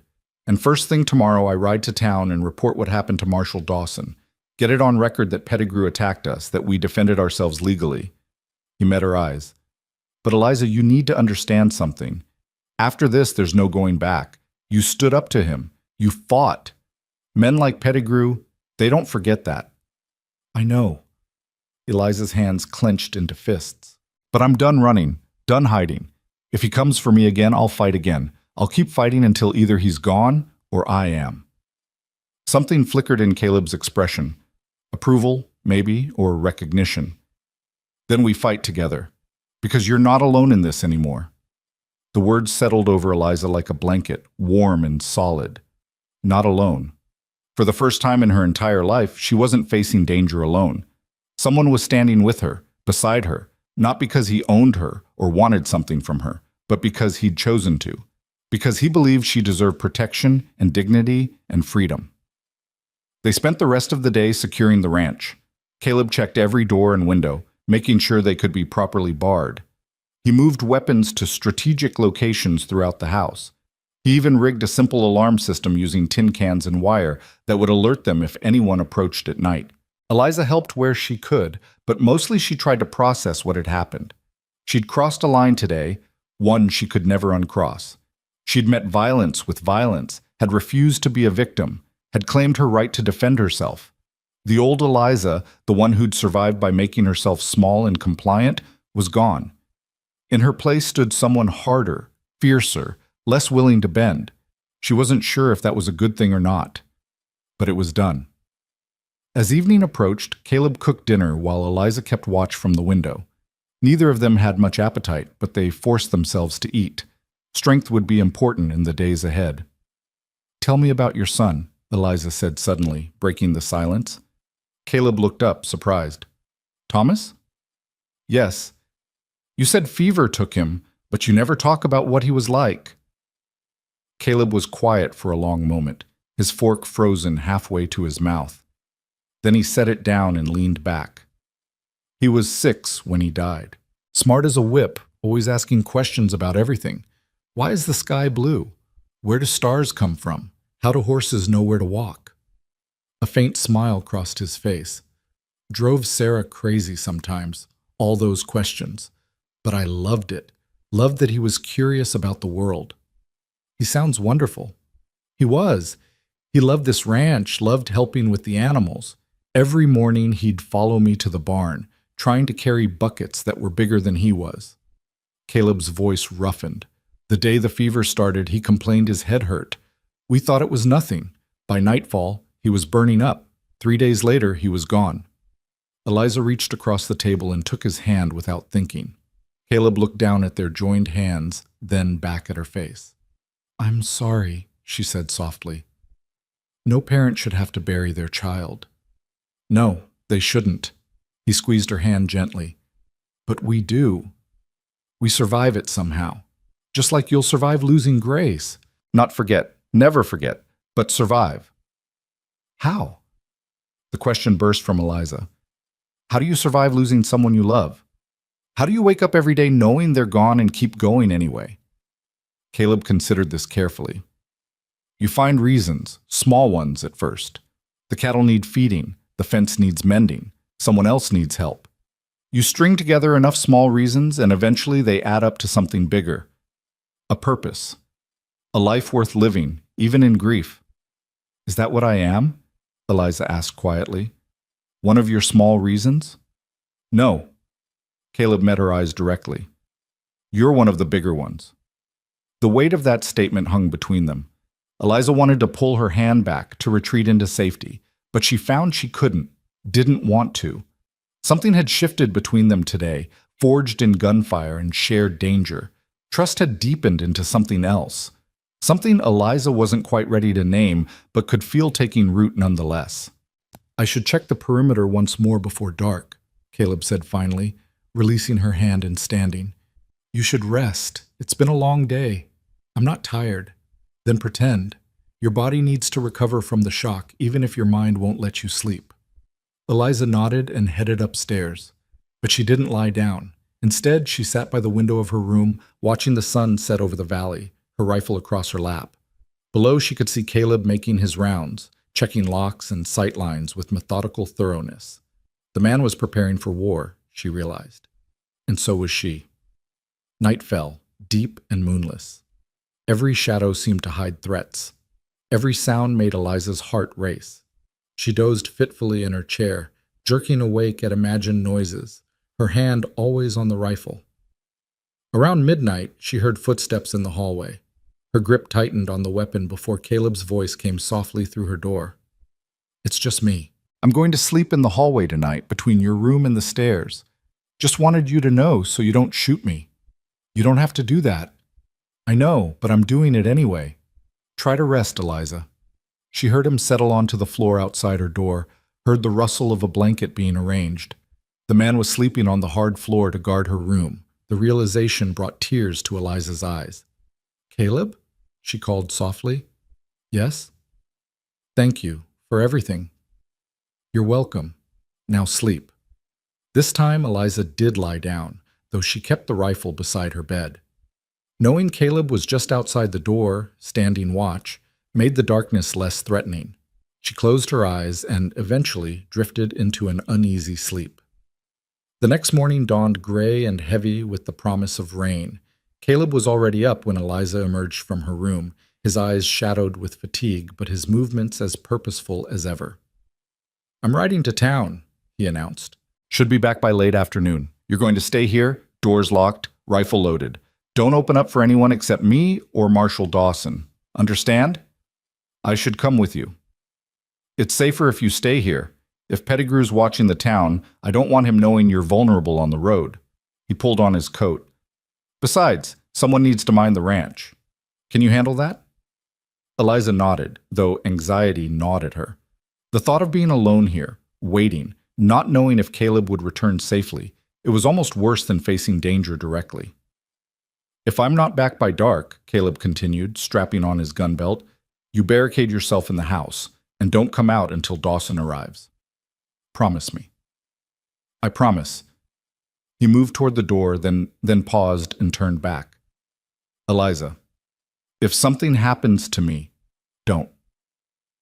"If something happens," he continued firmly, "there's a lockbox under the floorboards in my room.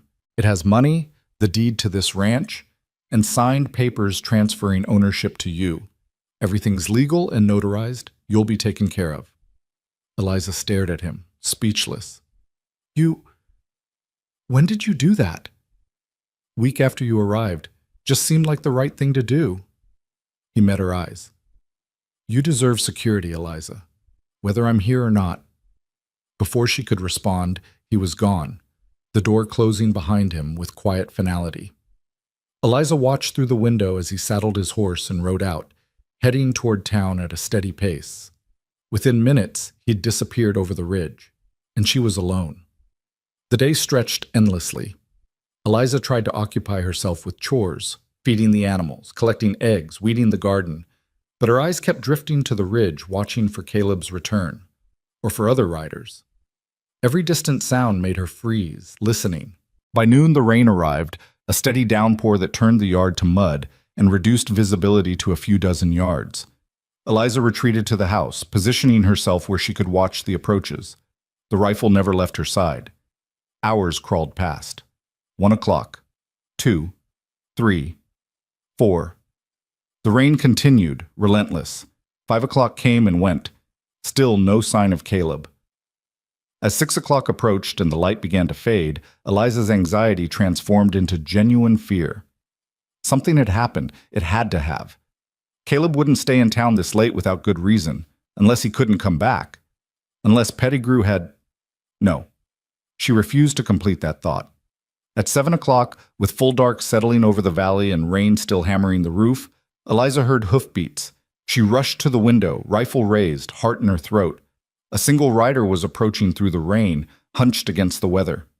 As he drew closer, lightning flickered, illuminating his face. "Caleb." Eliza nearly collapsed with relief.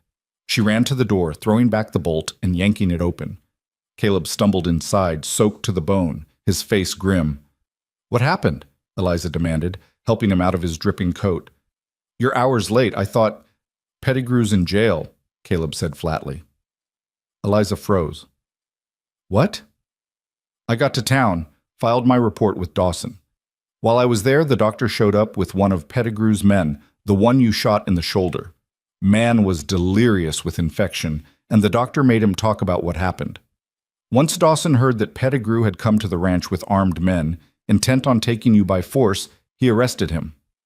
"He's actually in jail? Pettigrew?" "For now. Charged with attempted kidnapping and assault. The hearing's set for next week." Caleb's expression darkened. "But there's more. While Dawson was arresting Pettigrew, one of his other men, the one you spooked off his horse, started talking, drinking and talking. Told everyone in the saloon that Pettigrew had been planning to kill me and burn the ranch. Make it look like an accident." Eliza's blood ran cold. "He was going to kill you?" "If he'd had the chance, yes. Which means yesterday could have ended very differently." Caleb ran a hand through his wet hair. "Dawson thinks the attempted murder charge will keep Pettigrew locked up for months, maybe longer if we're lucky. But his men are still out there, and they're angry." "How angry?" Angry enough that Dawson insisted I wait until the rain started before leaving town, said it would make me harder to follow. He met her eyes. We're not safe yet, Eliza. This isn't over. They stood in the dim kitchen, rain drumming overhead, the weight of continued danger settling over them like a shroud. Eliza thought about running, about taking Caleb's offer of freedom and disappearing into the night. But where would she go? And what kind of person would she be if she abandoned the one man who'd stood by her? Then we stay vigilant, she said firmly. We keep the weapons close. We don't let our guard down. Caleb nodded slowly. You're sure? Because I meant what I said about the lockbox. You could take that money and start somewhere new, somewhere Pettigrew's men would never find you. And leave you to face them alone? No. Eliza's jaw set. You stood up for me when no one else would. You gave me a chance at freedom. I'm not abandoning you now. Something shifted in Caleb's expression, gratitude, warmth, and something deeper that made Eliza's pulse quicken. You're a remarkable woman, Eliza Monroe. I'm a woman who's tired of running. There's a difference. They prepared a simple dinner and ate mostly in silence, both too tired and worried for conversation. But as Eliza washed dishes and Caleb cleaned his rifle, she found herself watching him. This man who'd turned her world upside down, who'd shown her that not all men were monsters, that dignity and respect were possible even in a world built on cruelty. I'll take first watch tonight, Caleb said, interrupting her thoughts. Wake me at midnight and I'll take over. You're exhausted. We both need rest. This way we split it fairly. He smiled faintly. Don't argue. You won't win. Eliza couldn't help a small smile in return. Fine. But if you fall asleep on watch, I reserve the right to say I told you so. Deal. Eliza went upstairs to her room, but found she couldn't sleep. Her mind raced with everything that had happened, everything that might still happen.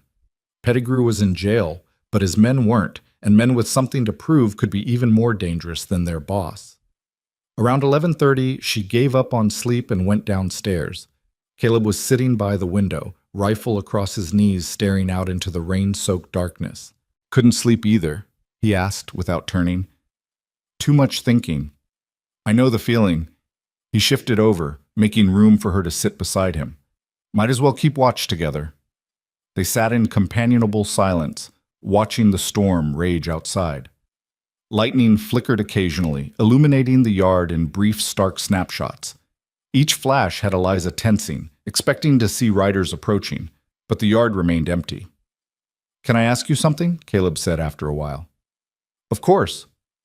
Yesterday, when you shot Pettigrew, how did you know to aim for his hand? That's an incredibly difficult shot, even for an experienced marksman. Eliza was quiet, remembering the moment. I didn't plan it. I saw him aiming at you, and I knew I had to stop him. But I also knew that if I killed him, it would change me into something I didn't want to be. So I aimed for where I could disable him without crossing that line. You succeeded. Remarkably well, I might add. It was luck. No. Caleb turned to look at her. It was skill and compassion working together. That's rare, Eliza, especially in situations like that. You would have done the same. Would I?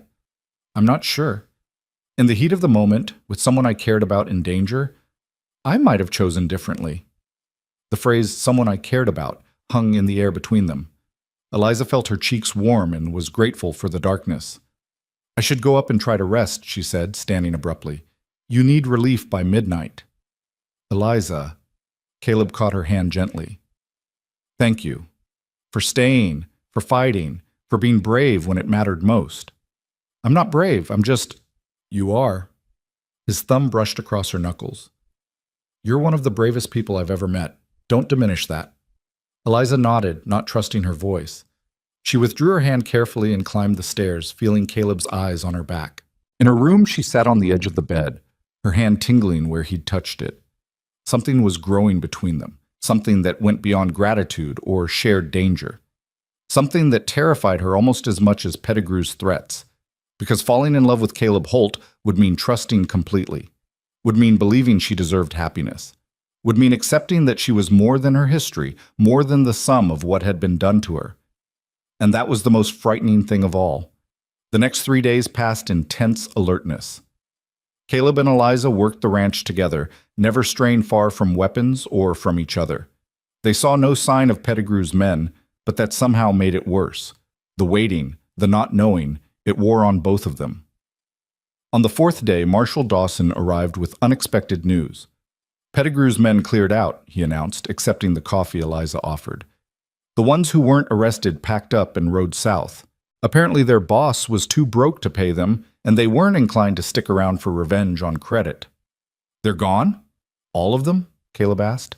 Everyone I could track. Of course, that doesn't mean they won't come back eventually, but for now, you're clear. Eliza felt tension she hadn't known she was carrying drained from her shoulders. And Pettigrew? Trial's in 2 weeks. Between the attempted kidnapping and the testimony about planned murder, he's looking at serious prison time. Maybe 10 years, maybe more.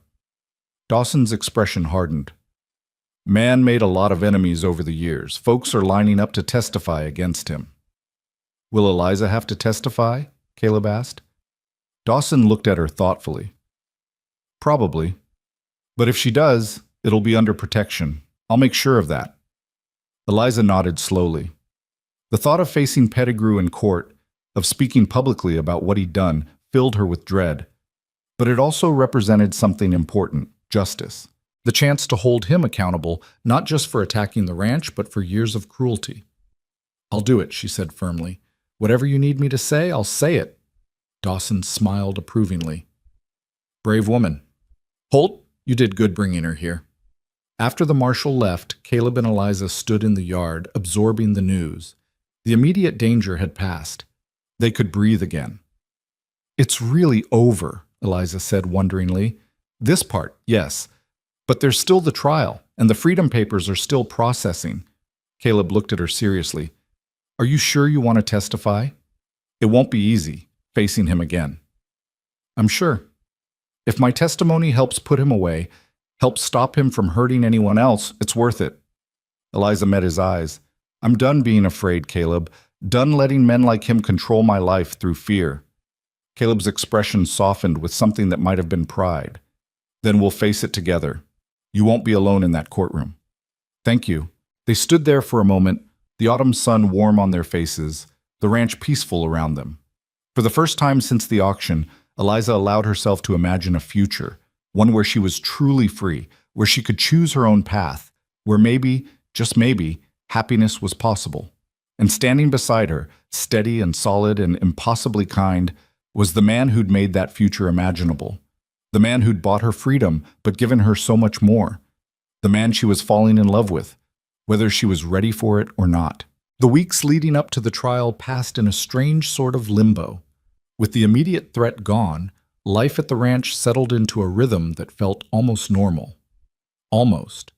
Because beneath the surface of daily routines, feeding cattle, mending fences, harvesting the last of the garden vegetables before frost, ran an undercurrent of tension that had nothing to do with Pettigrew and everything to do with the growing awareness between Eliza and Caleb. They were careful with each other now, in ways they hadn't been before. Careful not to stand too close.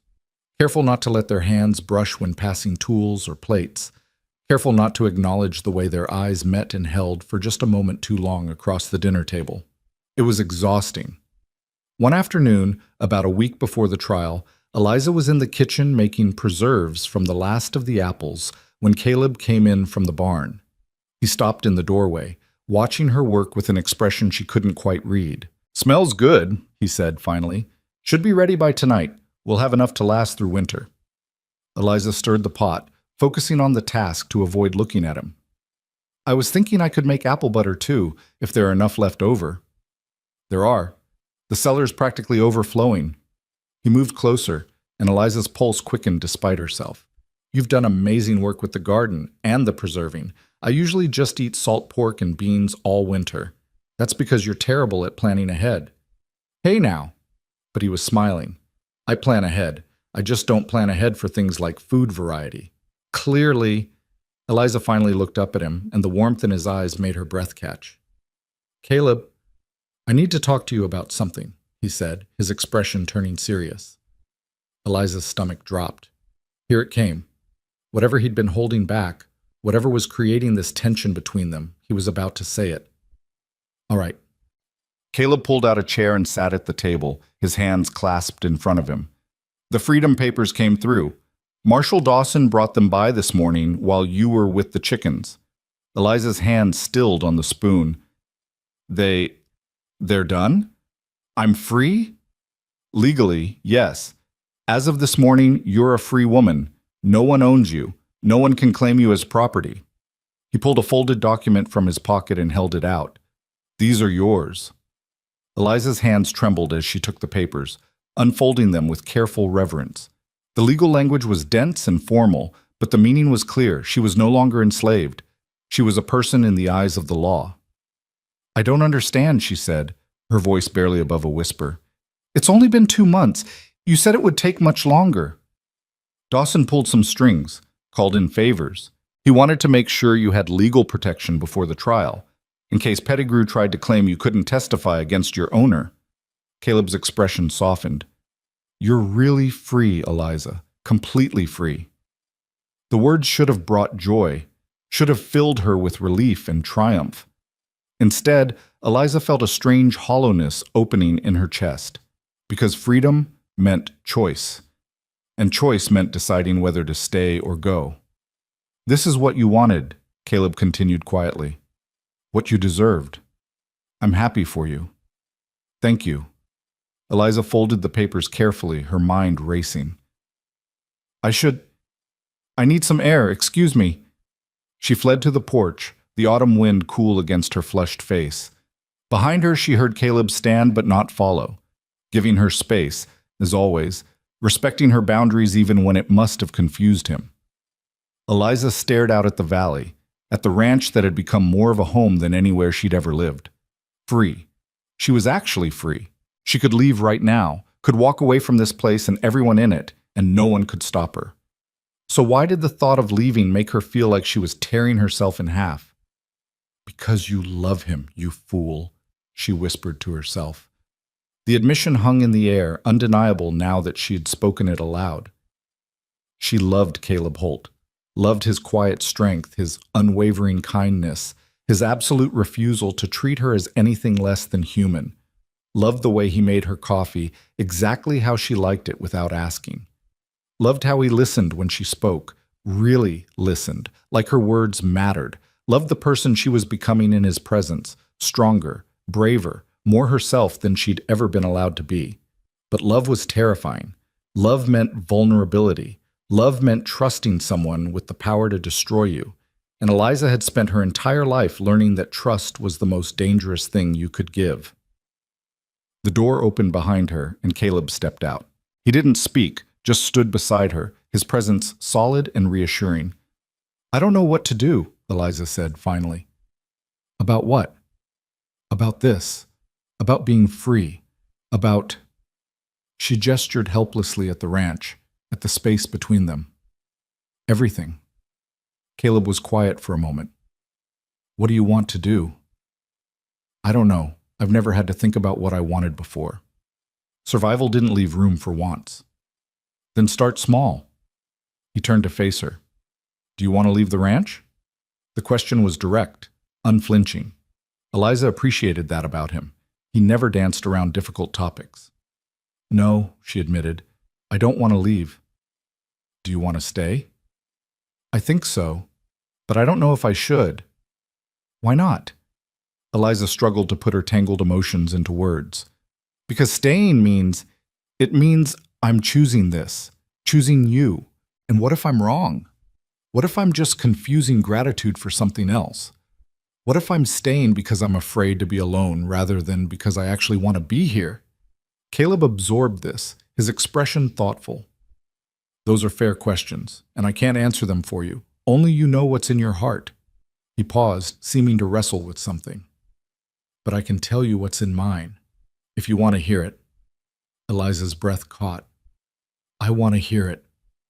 I care about you, Eliza, deeply, more than I thought I could care about anyone after Sarah died. His voice was low, earnest. When I bought you at that auction, I did it because it was the right thing to do. But somewhere along the way, it stopped being about doing the right thing and started being about you, about who you are, your strength, your resilience, Your refusal to let cruelty break your spirit. I admire you. And He took a breath. I love you. I don't expect you to feel the same way. I just wanted you to know. The words hung between them, simple and devastating. Eliza felt tears prickling her eyes. I'm terrified, she whispered. I know. I don't know how to do this, how to be loved, how to trust it. I know that too. Caleb reached out slowly, giving her time to pull away, and took her hand. So we figure it out together. No pressure, no expectations, just honesty and time and seeing where it leads. Eliza looked down at their joined hands. His was calloused and strong, marked by years of hard work. Hers was smaller, scarred from labor and old injuries. Together, they looked right. They looked like they fit.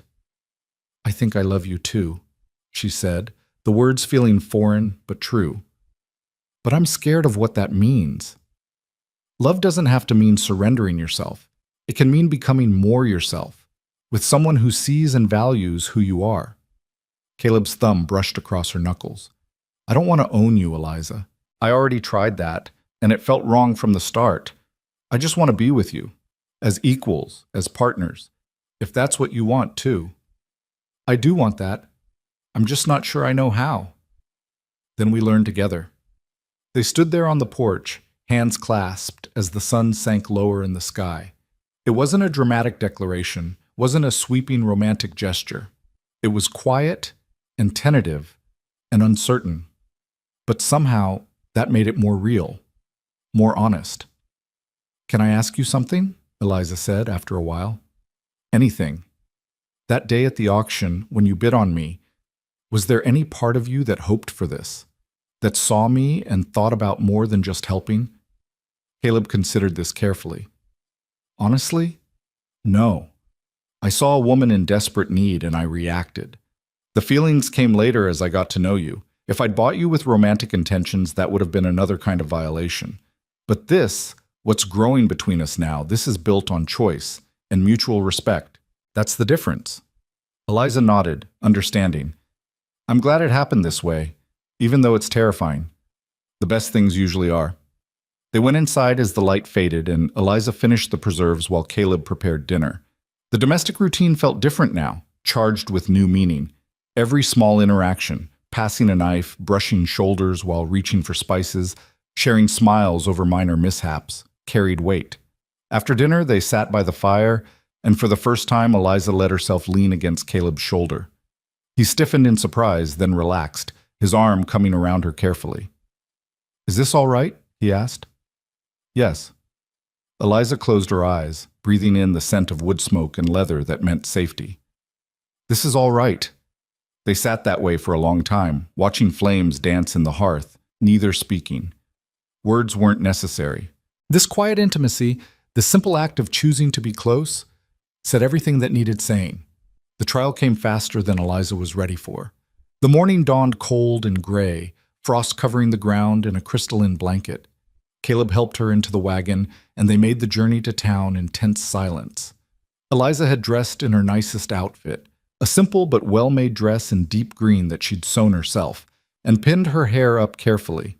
She wanted to look dignified, capable, like someone whose testimony mattered. The courthouse was packed. News of the trial had spread throughout the territory, drawing curious onlookers and those with grievances against Pettigrew. Marshal Dawson met them at the door. You ready for this? He asked Eliza. As ready as I'll ever be. Good. Just tell the truth. That's all you need to do. He glanced at Caleb. You can sit in the gallery, but you can't speak or interfere. I understand. They entered the courtroom, and Eliza's eyes immediately found Pettigrew. He sat at the defendant's table, his injured hand bandaged, his face haggard. When he saw her, his expression twisted with hatred so pure it made her flinch. Caleb's hand found hers, squeezing gently. I'm right here. You're safe. The judge entered, a stern-looking man in his 60s, and called the court to order. The prosecutor laid out the charges: attempted kidnapping, assault with intent to harm, conspiracy to commit murder. Each charge was supported by testimony from Pettigrew's hired men, who turned on their former employer in exchange for reduced sentences. Then it was Eliza's turn. The prosecution calls Eliza Monroe to the stand. Eliza's legs felt like water as she stood. The walk to the witness stand seemed to take forever. Every eye in the courtroom was on her. She could feel their judgment, their curiosity, their speculation about who she was and what she'd endured. She was sworn in and sat, her hands clenched in her lap to hide their trembling. The prosecutor, a sharp-eyed woman named Catherine Wells, approached with a kind expression. "Miss Monroe, can you tell the court how you came to know Augustus Pettigrew?" Eliza took a breath. "He owned me. I was enslaved on his plantation for 3 years. And during those 3 years, how were you treated?" "I was worked from dawn to dusk in the fields, fed minimally, beaten for minor infractions." Eliza's voice remained steady, though each word cost her. "And I was—" she faltered. "Take your time," Wells said gently. "I was violated, repeatedly, by Mr. Pettigrew and others he allowed access to me." A murmur ran through the courtroom. The judge banged his gavel for silence. "And when you became pregnant," Wells continued, "what happened?" "Mr. Pettigrew decided I was more valuable sold than kept. He sent me to auction immediately after I gave birth." "How soon after?" "Hours. I delivered my daughter in a holding pen. They didn't even let me name her before selling her separately."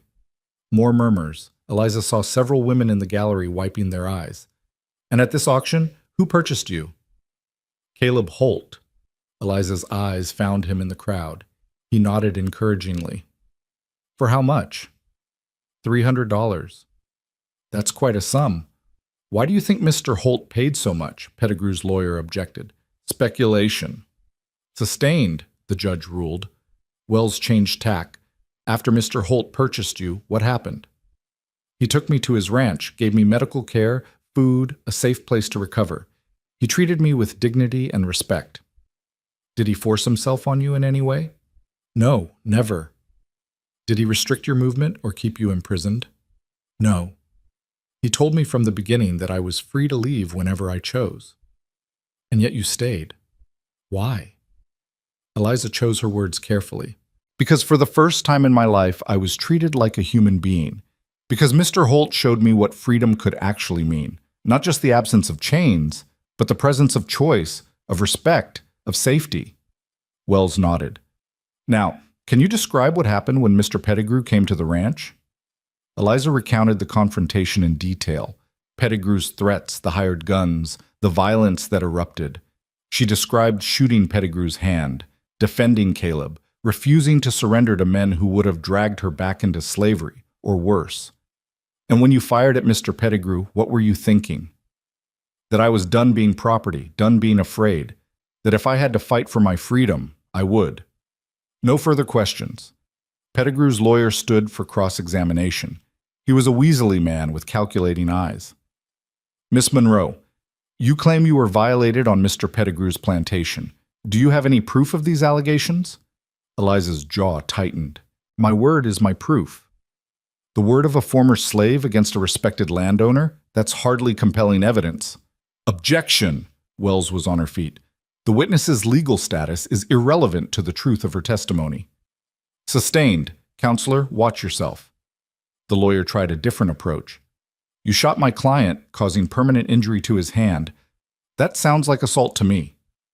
"I defended myself and Mr. Holt from armed men who came to do us harm." "Or perhaps you were following Mr. Holt's orders. After all, you say he owns you." "He doesn't own me," Eliza interrupted, her voice ringing clear. "I'm a free woman.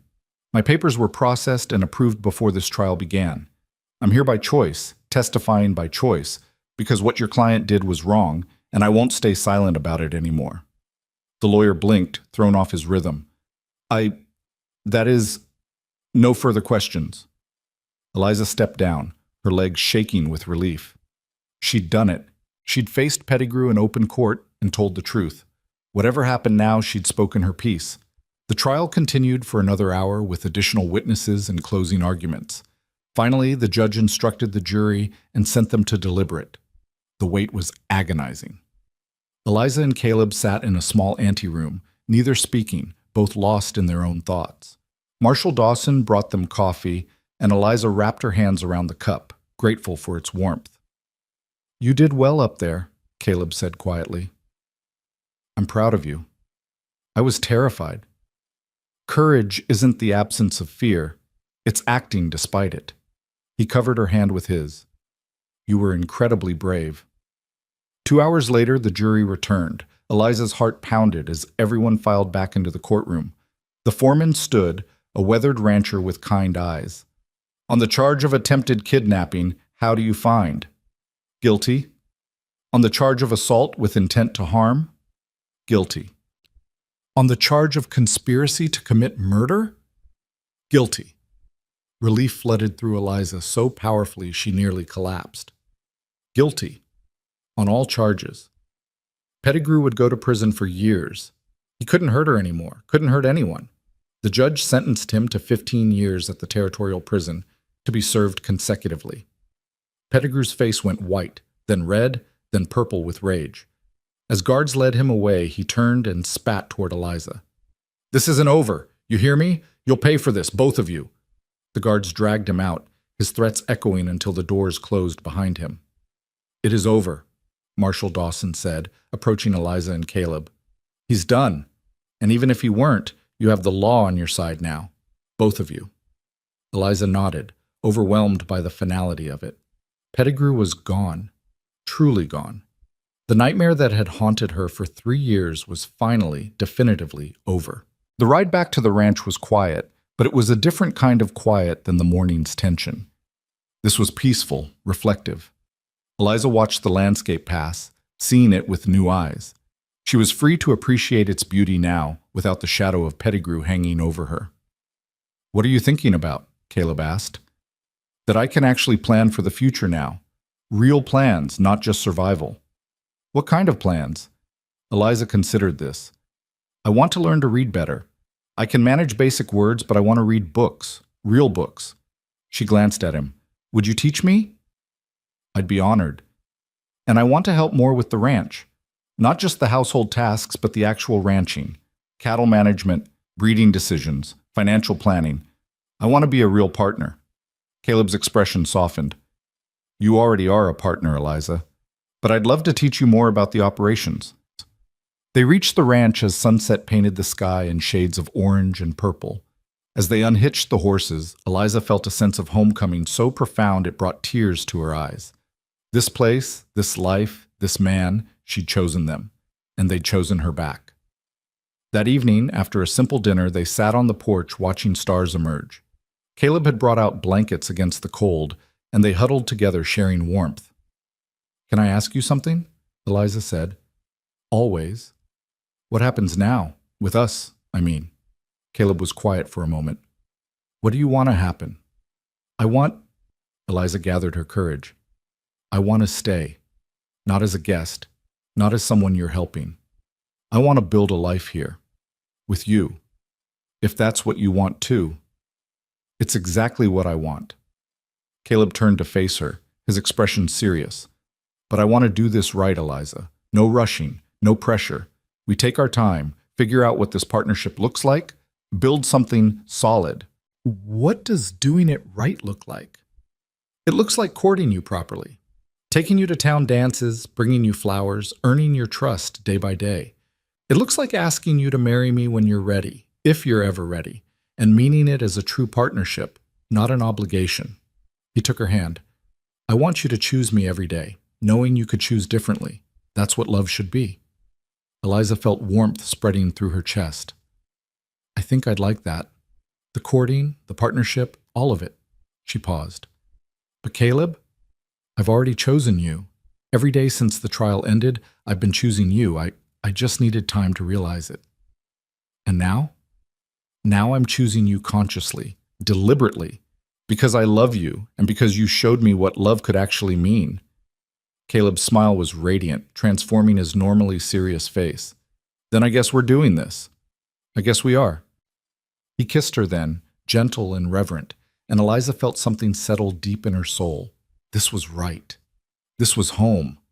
Not the ranch, not the house, but this, being with someone who saw her, valued her, loved her for exactly who she was. The months that followed were the happiest of Eliza's life. Caleb courted her with old-fashioned earnestness, bringing her wildflowers from the meadow, teaching her to read from his small library, taking her to town socials where they danced awkwardly and laughed at their own missteps. They worked the ranch together, partners in every sense, and Eliza discovered she had a talent for cattle management that surprised them both. She also began to heal in ways she hadn't known she needed to. The nightmares about Grace became less frequent, evolving from sources of pure grief into bittersweet memories. She would always carry the loss, always wonder where her daughter was and what kind of life she was living. But the wondering no longer consumed her. She could hold Grace in her heart while still moving forward with her own life. One spring evening, nearly a year after the trial, Caleb asked Eliza to marry him. They were in the garden she'd expanded, surrounded by the first green shoots of new vegetables, and his proposal was simple and heartfelt. I love you, Eliza Monroe. I love your strength, your kindness, your refusal to let the world make you bitter. I love the life we've built together. Will you marry me? Will you let me be your partner, your equal, your husband? Eliza didn't hesitate. Yes, 1,000 times yes. They married in a simple ceremony in town with Marshall Dawson as a witness and half the town in attendance. Eliza wore a dress she'd made herself from blue calico, and Caleb wore his best suit, his eyes never leaving her face. As they exchanged vows, Eliza thought about the journey that had brought her here, from the auction platform to this moment, from property to person to partner, from despair to hope to love. I, Eliza Monroe, take you, Caleb Holt, to be my husband, she said clearly. I choose you, today and every day after. And in choosing him, she chose herself, chose freedom, chose life, chose everything she'd never been allowed to have and everything she'd almost stopped believing was possible. The past would always be part of her. The scars, the losses, the pain, they'd shaped who she was, but they didn't define who she would become. That was her choice to make now. And she chose joy, she chose partnership, she chose love. She chose the future, bright and open and entirely her own. The first year of marriage brought changes to the ranch that transformed it from a lonely bachelor's property into a true homestead.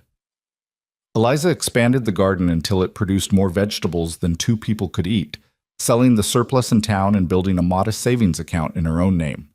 Caleb taught her everything he knew about cattle breeding and ranch management, and she proved to have an instinct for it that impressed even the old-timers who initially dismissed her as just another wife playing at ranching. But it was the small moments that defined their life together. Morning coffee shared on the porch while watching sunrise paint the mountains. Evening conversations by the fire where they discussed everything from cattle prices to philosophy. The way Caleb's hand always found hers when they walked. The way Eliza's laughter, once so rare, now filled the house with warmth. 2 years into their marriage, on a cold November morning, Eliza woke feeling nauseated. She made it to the basin just in time, retching until her stomach was empty. Caleb appeared in the doorway, concern etched on his face. Are you all right? Should I fetch the doctor? Eliza wiped her mouth with a shaking hand, her mind racing. She'd felt this way before, knew exactly what it meant. No, I think I'm pregnant. The words hung in the air between them. Caleb's expression cycled through surprise, joy, and then immediate concern as he remembered what pregnancy had cost her before. Are you... He moved closer, kneeling beside her. How do you feel about that? Eliza took a shaky breath, examining her own emotions with the honesty she'd learned from him. Terrified. But also... hopeful? Is that strange? No, it's not strange at all. He took her hand gently. This is different, Eliza. You're free. You're safe. This child will be ours, raised here, loved and protected. Nothing like before. I know, but I can't help remembering Grace, wondering if this is somehow betraying her memory. You could never betray her. Loving another child doesn't diminish what you feel for her. Hearts expand, they don't divide. Caleb's voice was gentle but firm. And maybe this child is a gift, a chance to experience motherhood the way it should be, with joy instead of fear. Eliza nodded, tears streaming down her face. I want this baby. I do. I'm just scared. Then we'll be scared together, and we'll get through it together, just like everything else. The pregnancy progressed slowly through winter and into spring. Eliza's body remembered what to do, even as her mind wrestled with memories of Grace. Caleb was attentive without being overbearing, anticipating her needs, making sure she rested, bringing her tea when the morning sickness was bad. Dr. Harmon, a kindly woman who'd moved to town the previous year, examined Eliza regularly. "You're healthy and strong," she assured them. "Everything looks good. This baby should arrive right on schedule in early June." As Eliza's belly swelled with new life, she found herself talking to the baby, telling it about the ranch, about its father, about the life they were building. And sometimes, late at night when Caleb was asleep, she whispered about Grace, about the sister this child would never meet, but who would always be part of their family story. One afternoon in May, Eliza was hanging laundry when a wagon crested the ridge. She shaded her eyes, watching it approach with the wariness that never quite left her. Caleb emerged from the barn, his hand moving instinctively toward where his rifle leaned against the doorframe. But as the wagon drew closer, Eliza recognized the driver. Marshall Dawson. "Wasn't expecting you," Caleb called out as the wagon stopped. "Everything all right?" Dawson climbed down, his expression unreadable. "That depends. Can we talk inside?" They settled around the kitchen table, and Dawson accepted the coffee Eliza offered. He took a long drink, clearly gathering his thoughts. "I have news about Pettigrew," he said finally. Eliza's hand went instinctively to her belly. "What about him?" "He died 3 days ago. Prison fever took him." The words settled over the room like snow. Eliza waited for some reaction, relief, triumph, satisfaction, but all she felt was a strange emptiness. The man who'd caused her so much pain was gone, and his death meant nothing. He couldn't hurt her anymore, but he'd already lost the power to do that years ago when she'd fought back. "How do you feel?" Caleb asked quietly. "I don't know.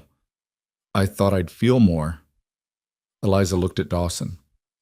"Is that strange?" "No. Revenge and closure aren't the same thing. You already had your closure when you testified.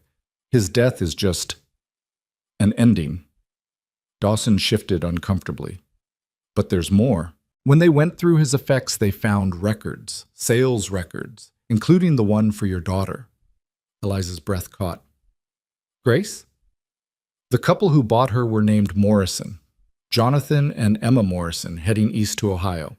They had no children of their own, wanted to raise her as theirs." Dawson pulled out a worn piece of paper. "This was in Pettigrew's files, an address in Cincinnati."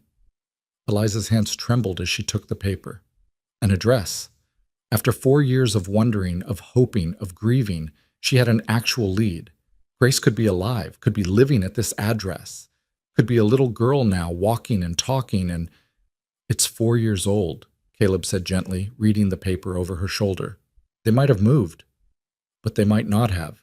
Eliza looked at him, hope and fear warring in her eyes. "We could find her. We could actually find her." Caleb glanced at her swollen belly. "You're 7 months pregnant, Eliza. The journey to Ohio would take weeks, maybe longer. It's not safe." "I know, but after the baby comes," she looked at Dawson, "would you help us? Help us find her?" The marshal nodded slowly. "I can send telegrams, make inquiries, see if the Morrisons are still at that address.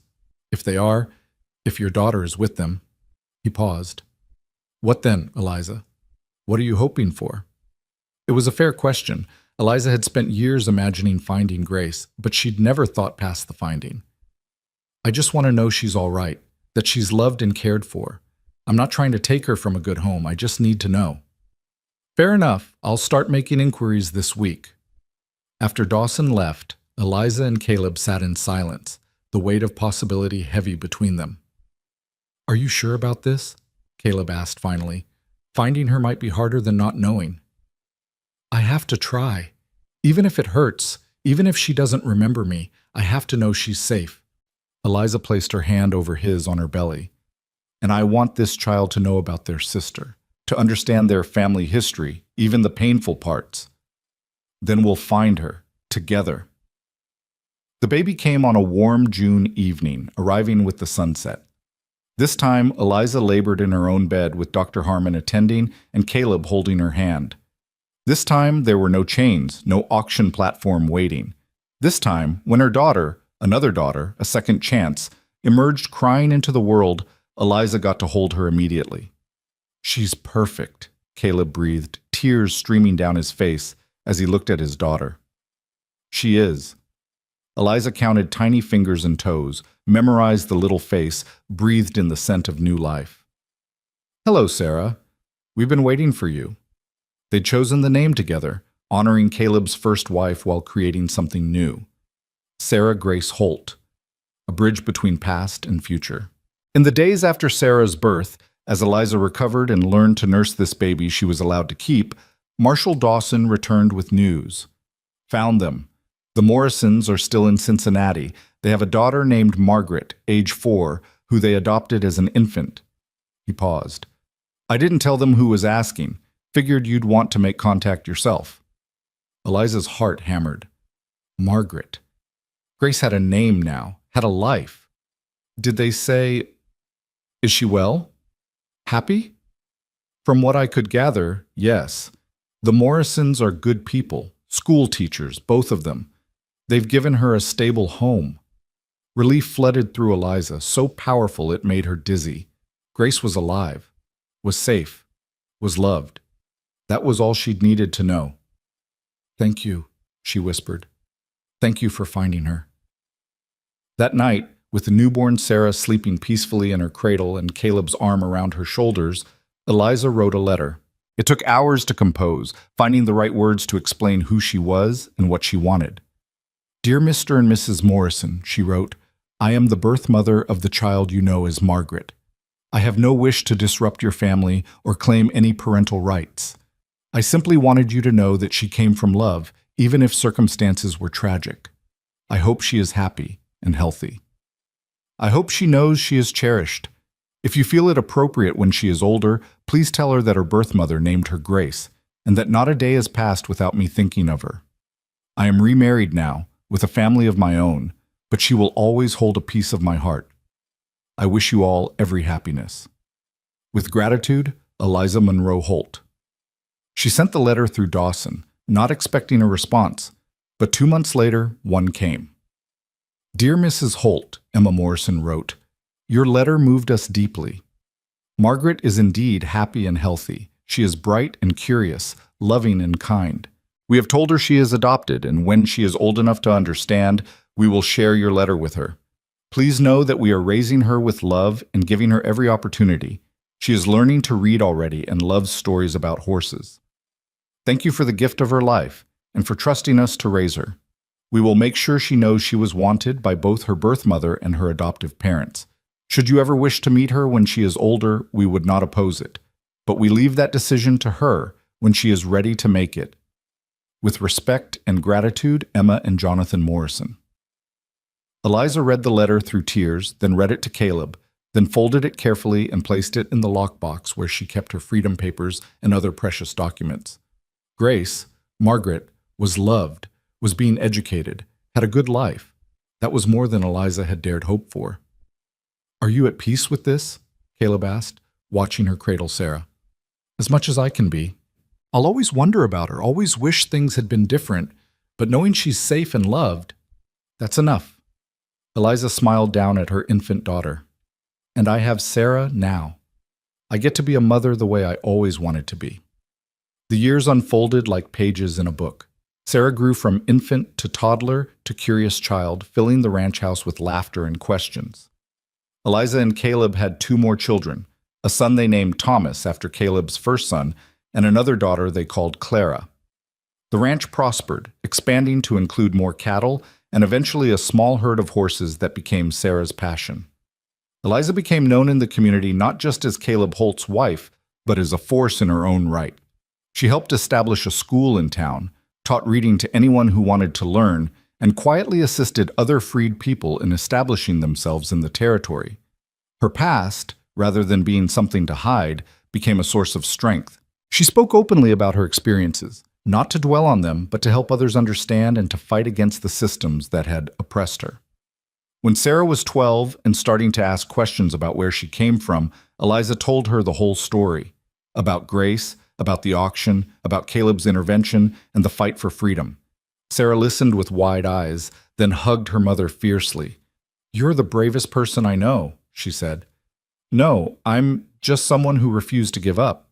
There's a difference." "I don't think so." One autumn afternoon, when Sarah was 15, a letter arrived from Ohio. Margaret Morrison, now nearly 20, had written to Eliza. "Dear Mrs. Holt," or should I say Mother, I'm not sure what to call you. "My parents showed me your letters when I turned 18, and I've spent the past 2 years trying to decide if I wanted to make contact. I think I do. I'd like to know you, if you're willing. I'd like to understand where I came from. My parents have given me a wonderful life, and I love them dearly. But there's a piece of me that's always wondered about you. Would you be willing to meet? I could travel west, or if you prefer, we could exchange letters first. Whatever you're comfortable with. Your daughter, Margaret Grace Morrison." Eliza's hand shook as she read. Grace, Margaret, wanted to meet her. After all these years, after all the loss and longing, her first daughter was reaching out. "What do you think?" she asked Caleb, showing him the letter. "I think you should invite her here. Let her see the life you've built, meet her siblings, understand your story in context. What if she hates me for giving her up? You didn't give her up. She was taken from you. There's a difference, and I suspect she's smart enough to understand that." So Eliza wrote back, extending an invitation. Margaret arrived 6 months later, in the spring of her 21st year. She was tall and graceful, with Eliza's eyes and cheekbones, but a confidence Eliza had never possessed at that age. The reunion was awkward at first, two strangers trying to navigate a relationship that should have been, but wasn't. But over the course of Margaret's month-long visit, something beautiful emerged. Not quite a mother-daughter relationship in the traditional sense, but a connection nonetheless. Margaret met her half-siblings and was enchanted by them, especially Sarah, who peppered her with questions about city life. She learned to ride horses, helped with the ranch work, and spent long evenings hearing Eliza's stories. On her last night at the ranch, Margaret and Eliza sat on the porch watching stars emerge.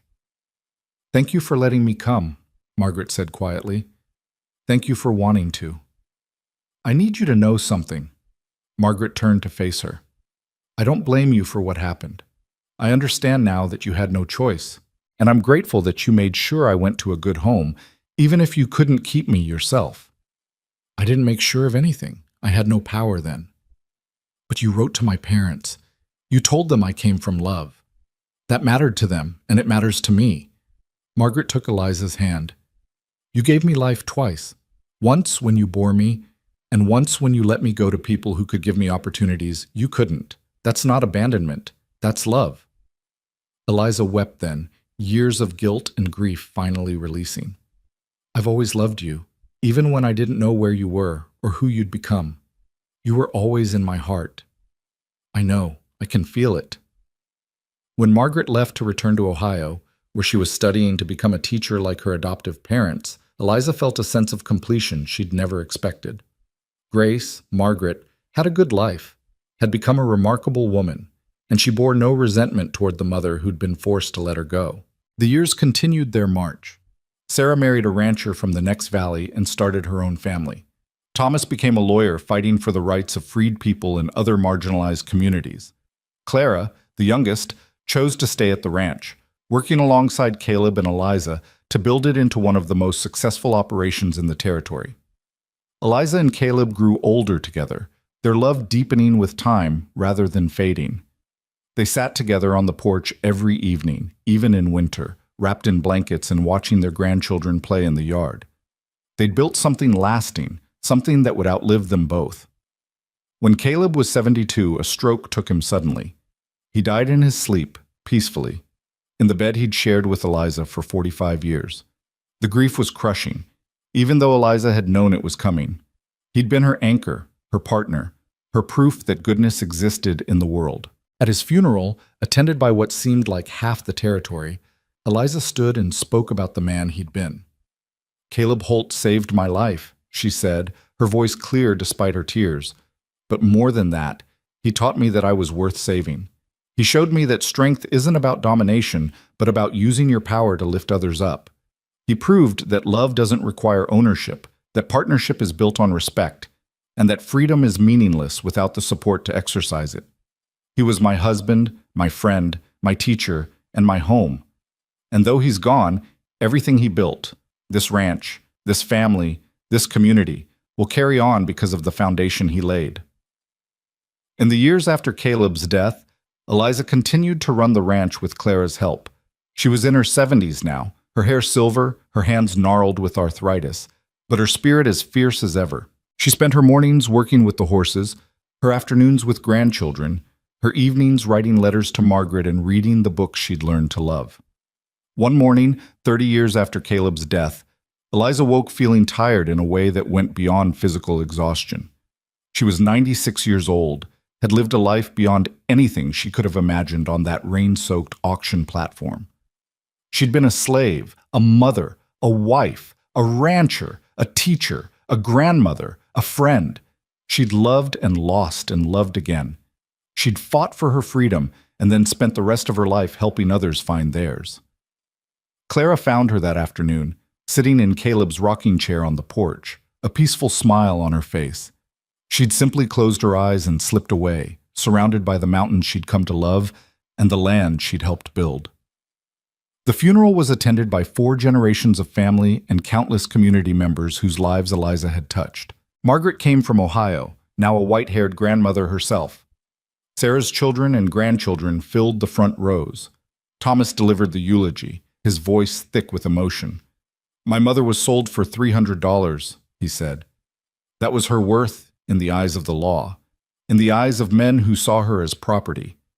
But her true worth can't be measured in currency. It's measured in the lives she changed, the injustices she fought, the love she gave freely, and the legacy she leaves behind. She taught us that survival isn't enough, that we must live with dignity, with purpose, with love.